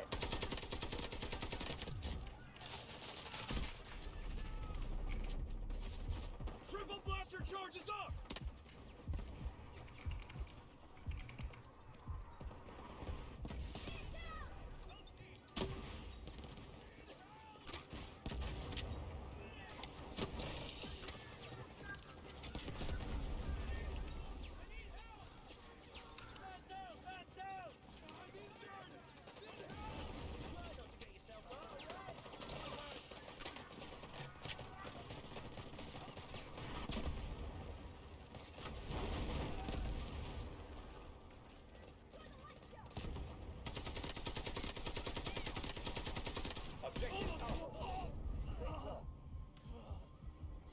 He just ate every single bullet.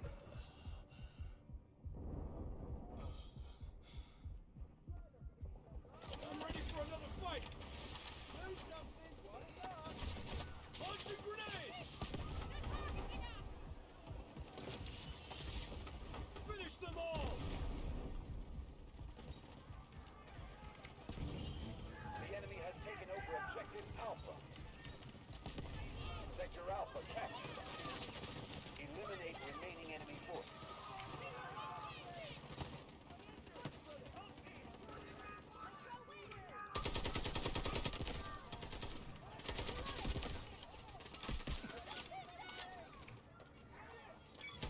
Smoke barrage ready. Enemy attempting to regroup. We must capture the new sector.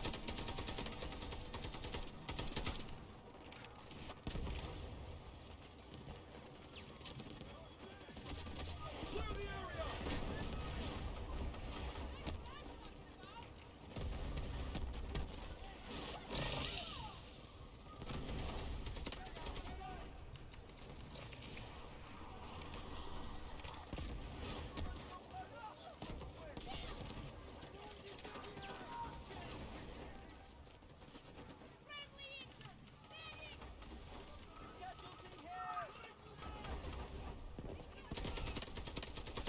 Our forces are moving to attack Bravo 1.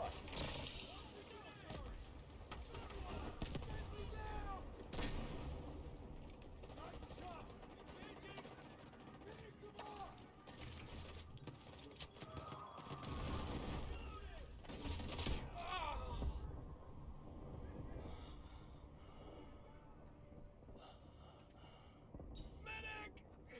I'm here!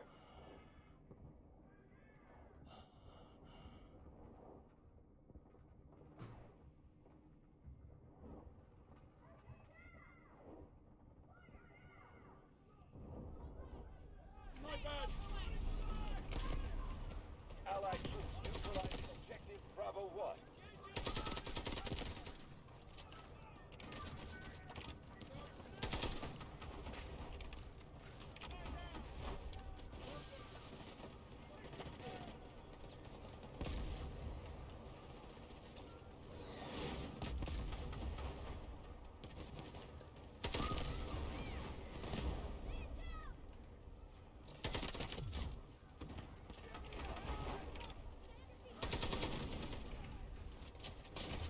Grenade launched. You okay?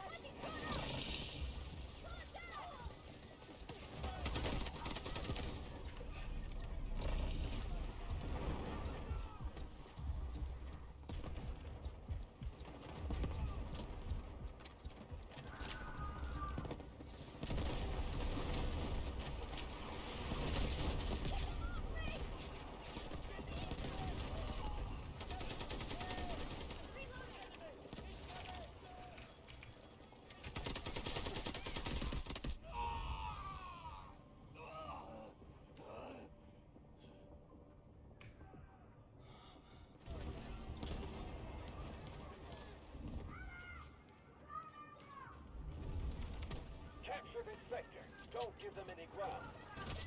Grenade on the way. Casualty here.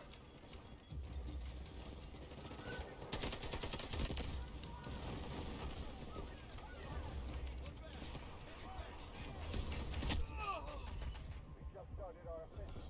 Break through enemy lines. I'm injured. Need help.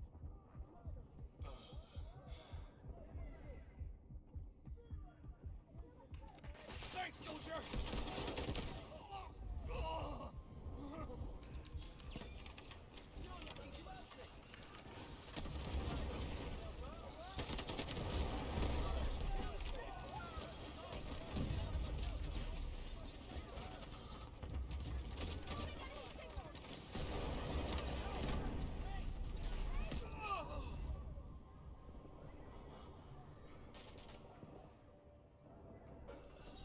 Give me a hand.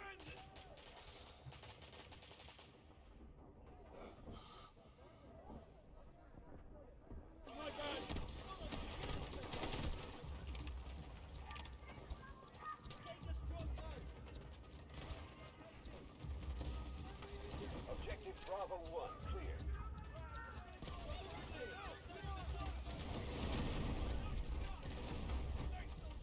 Show no mercy!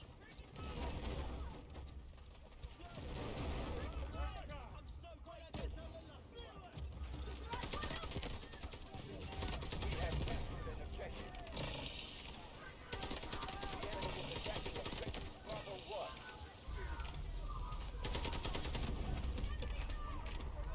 Whoa! Cover your ears! Thunder coming!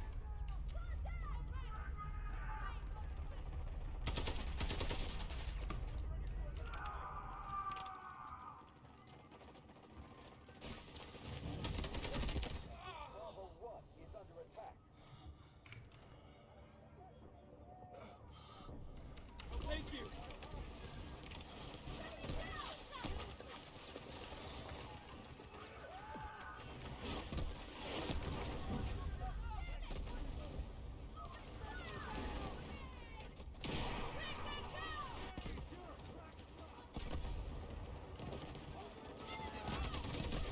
Objective Bravo 1 is under attack.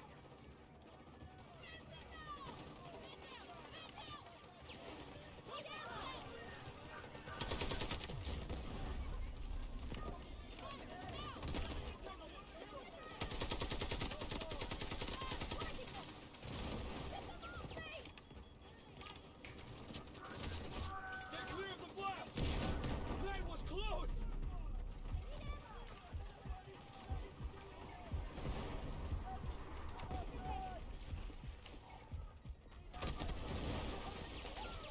Let's make it quick!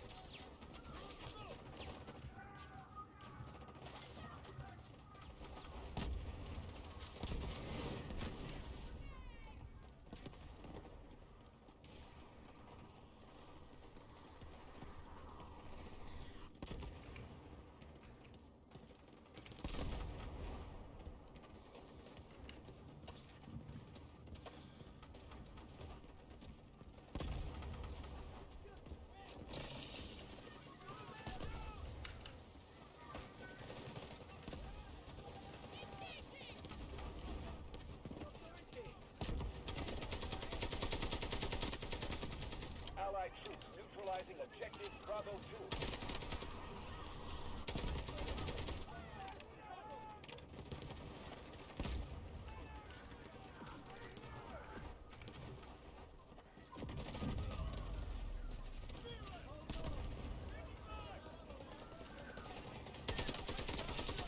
Allied troops engaging in objective Bravo 2.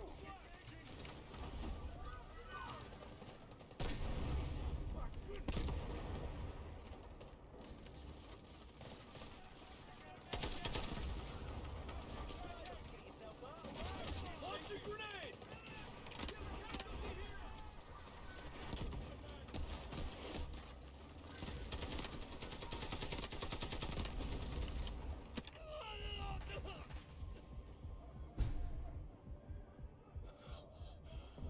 Thank you. We've neutralized objective Bravo 2.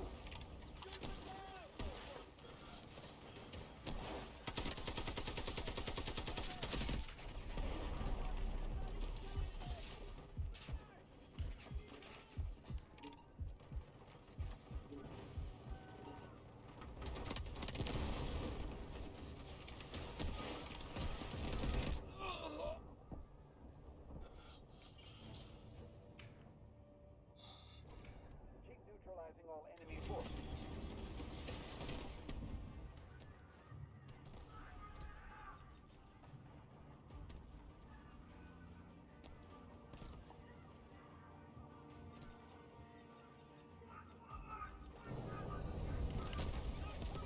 Capture this sector. Don't give them any ground.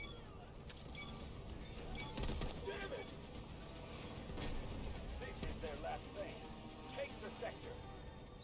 Roger that. Artillery barrage incoming.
neutralizing objective Charlie 1. Thunder's coming!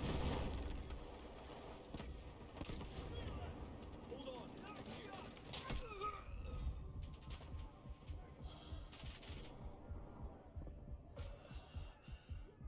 I need a hand! Medic! I need help! Our forces are moving to attack Charlie 1. I'm here!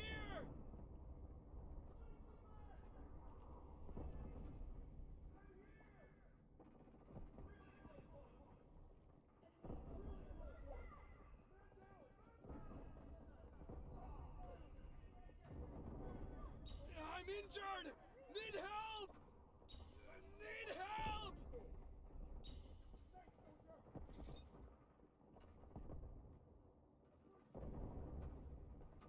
Medic! I need help!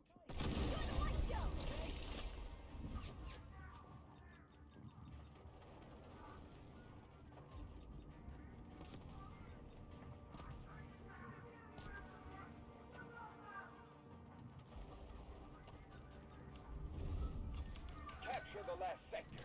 We're going to win these. Grenade launched! Not bad. Can't be faster. Casualty here! Let's make it quick! Cover your ears! Thunder's coming! Smoke screen incoming.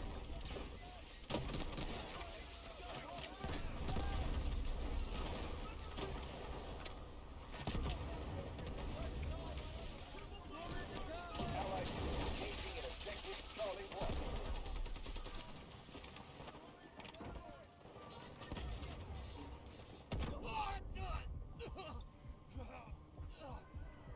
So confused on how that hit me.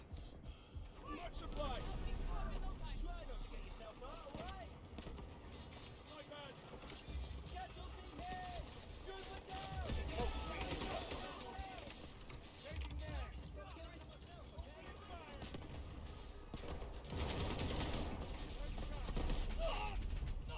Smoke barrage ready.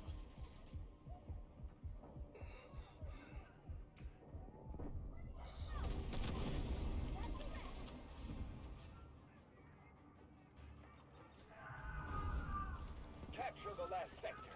We're going to win these.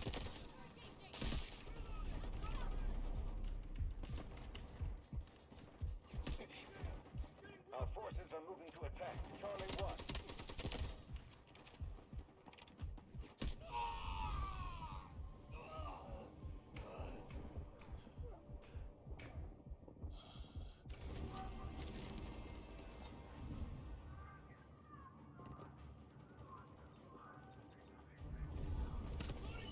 We've lost half our reinforcements.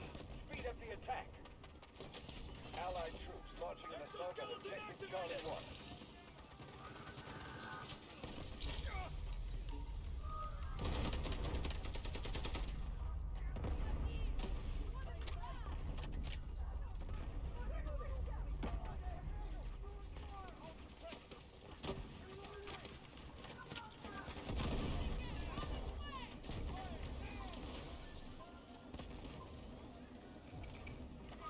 Allied troops neutralizing objective Charlie 1. Artillery barrage ready.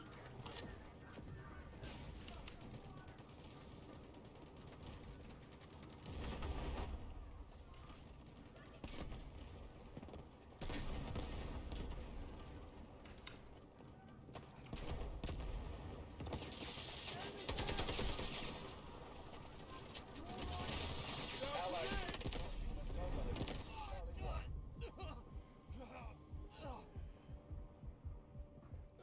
What just happened?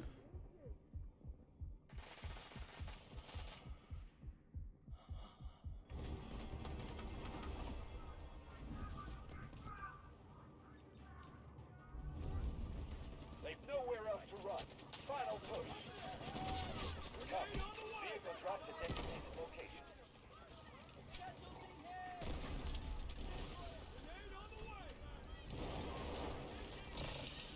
Our forces are moving to attack Charlie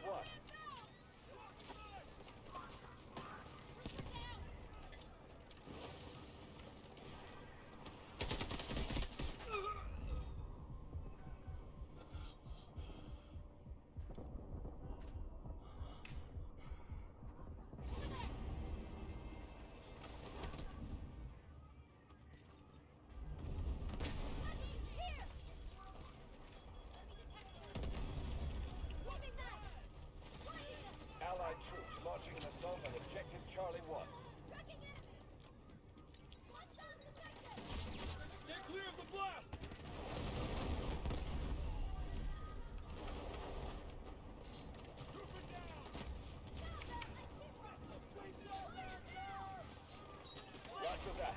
Artillery barrage incoming.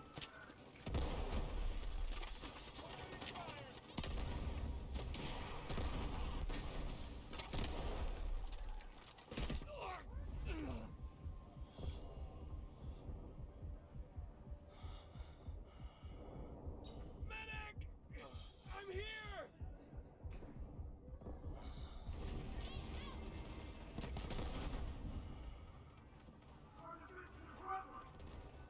Troop force at 25%. Stay sharp. Capture the last sector. We're going to win this. Artillery barrage ready.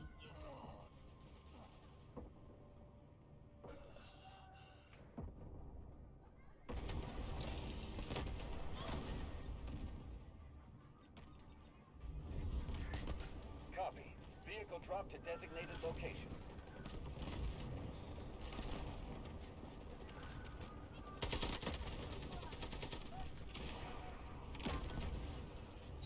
Roger that. Artillery barrage Others incoming. coming! Overload activated!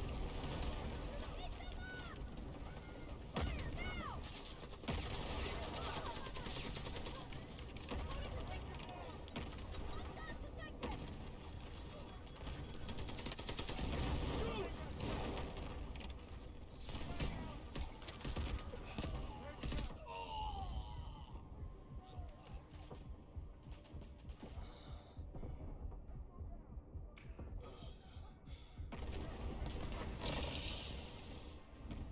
Enemy objective marked. Regroup and take it down. Grenade launched! Capture the last sector. We're going to win this. Strategic beacon ready to deploy. Allied troops launching an assault on objective Charlie 1. Come Triple to support. cluster charges up! Break through enemy lines or we will through this. We've passed the halfway. Stay the course.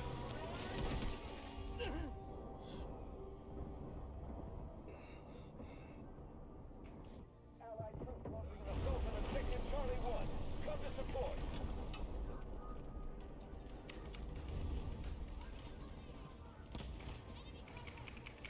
We neutralized objective Charlie 2.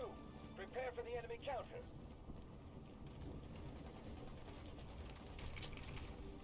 Artillery barrage ready.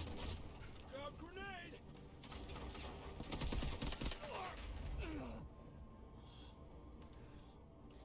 Smoke screen incoming. Strategic beacon deployed. Roger that. Artillery barrage incoming. Smoke barrage ready. Capture the last sector. We're going to win this. Stay clear of the blast!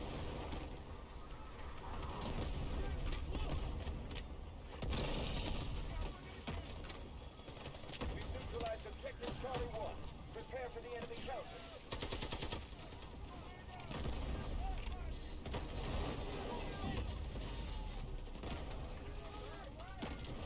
Taking a critical objective from the enemy. Nice work. We have marked a high-value objective. Take the forces out of control. Artillery barrage ready. Strategic beacon ready to deploy.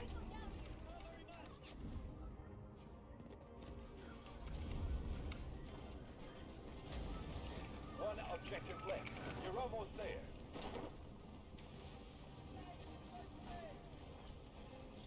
Fail to break through enemy.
Excuse me.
Get ready, soldier.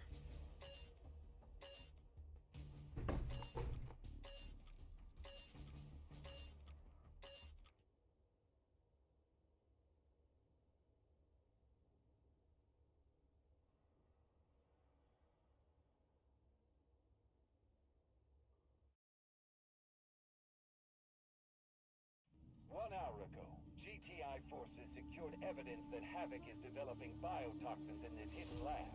Your reinforcements are here. Hey, Advance what's up? and secure the objectives. When the flare is set, don't give them any ground.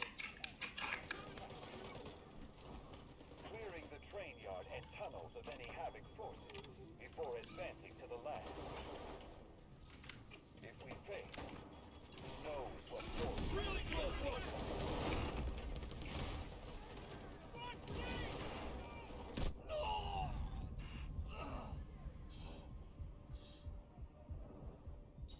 I need a hand!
So you look tired.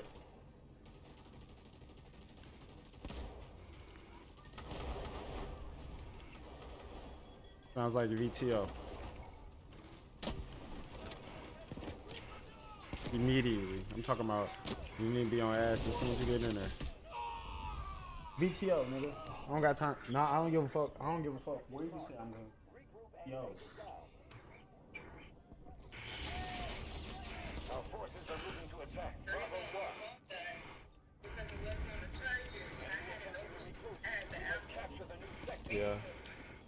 Yeah, it didn't, and then also because you didn't want to talk to me. I already know that's what the case. I already know that was the case was. Like, you hate me, actually. I'm just talking.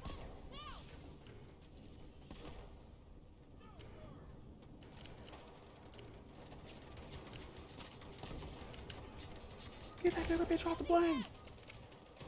Nigga!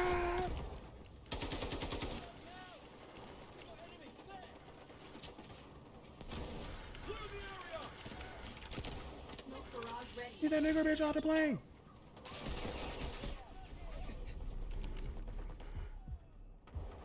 This objective can make or break the battle. Take it down.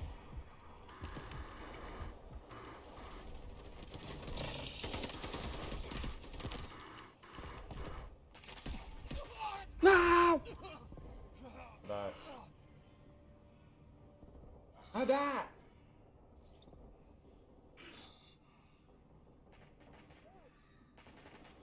I really hate how my underpiss operate. Like, these shits get sensitive every any.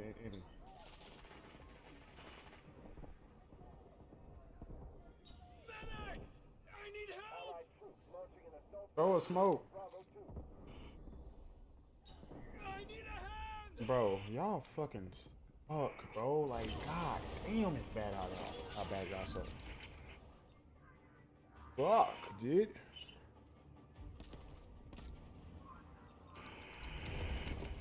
Attack. Keep them out. We've got heavy losses. Push harder and capture the sector.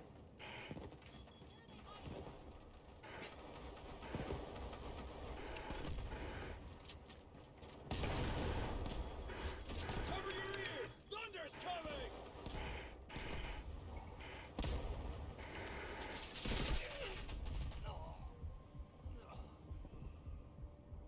Cool beans. We lost.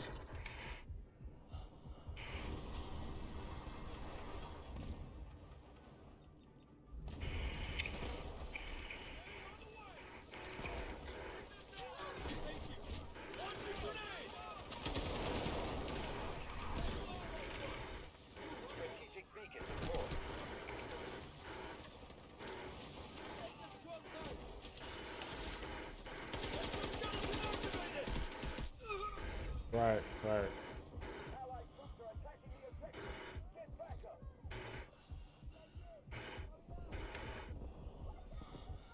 Right. Right. Right, right. Right. Well done. Objective Right. team.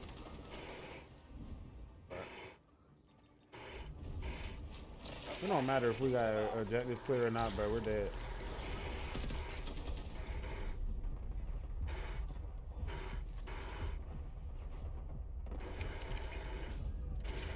Grenade launched! Fighting full force is the only way to survive.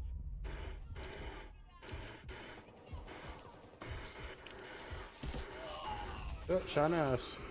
Shot in the back. Ooh, and then he died. Wow. They gave me the special. They gave me the special. They die after they kill you. I love that special, man. Love that shit.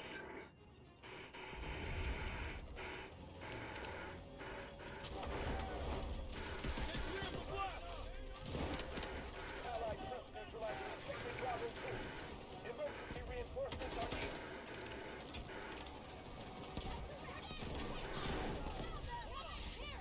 Overload activated!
All right, y'all. That's it for the stream tonight.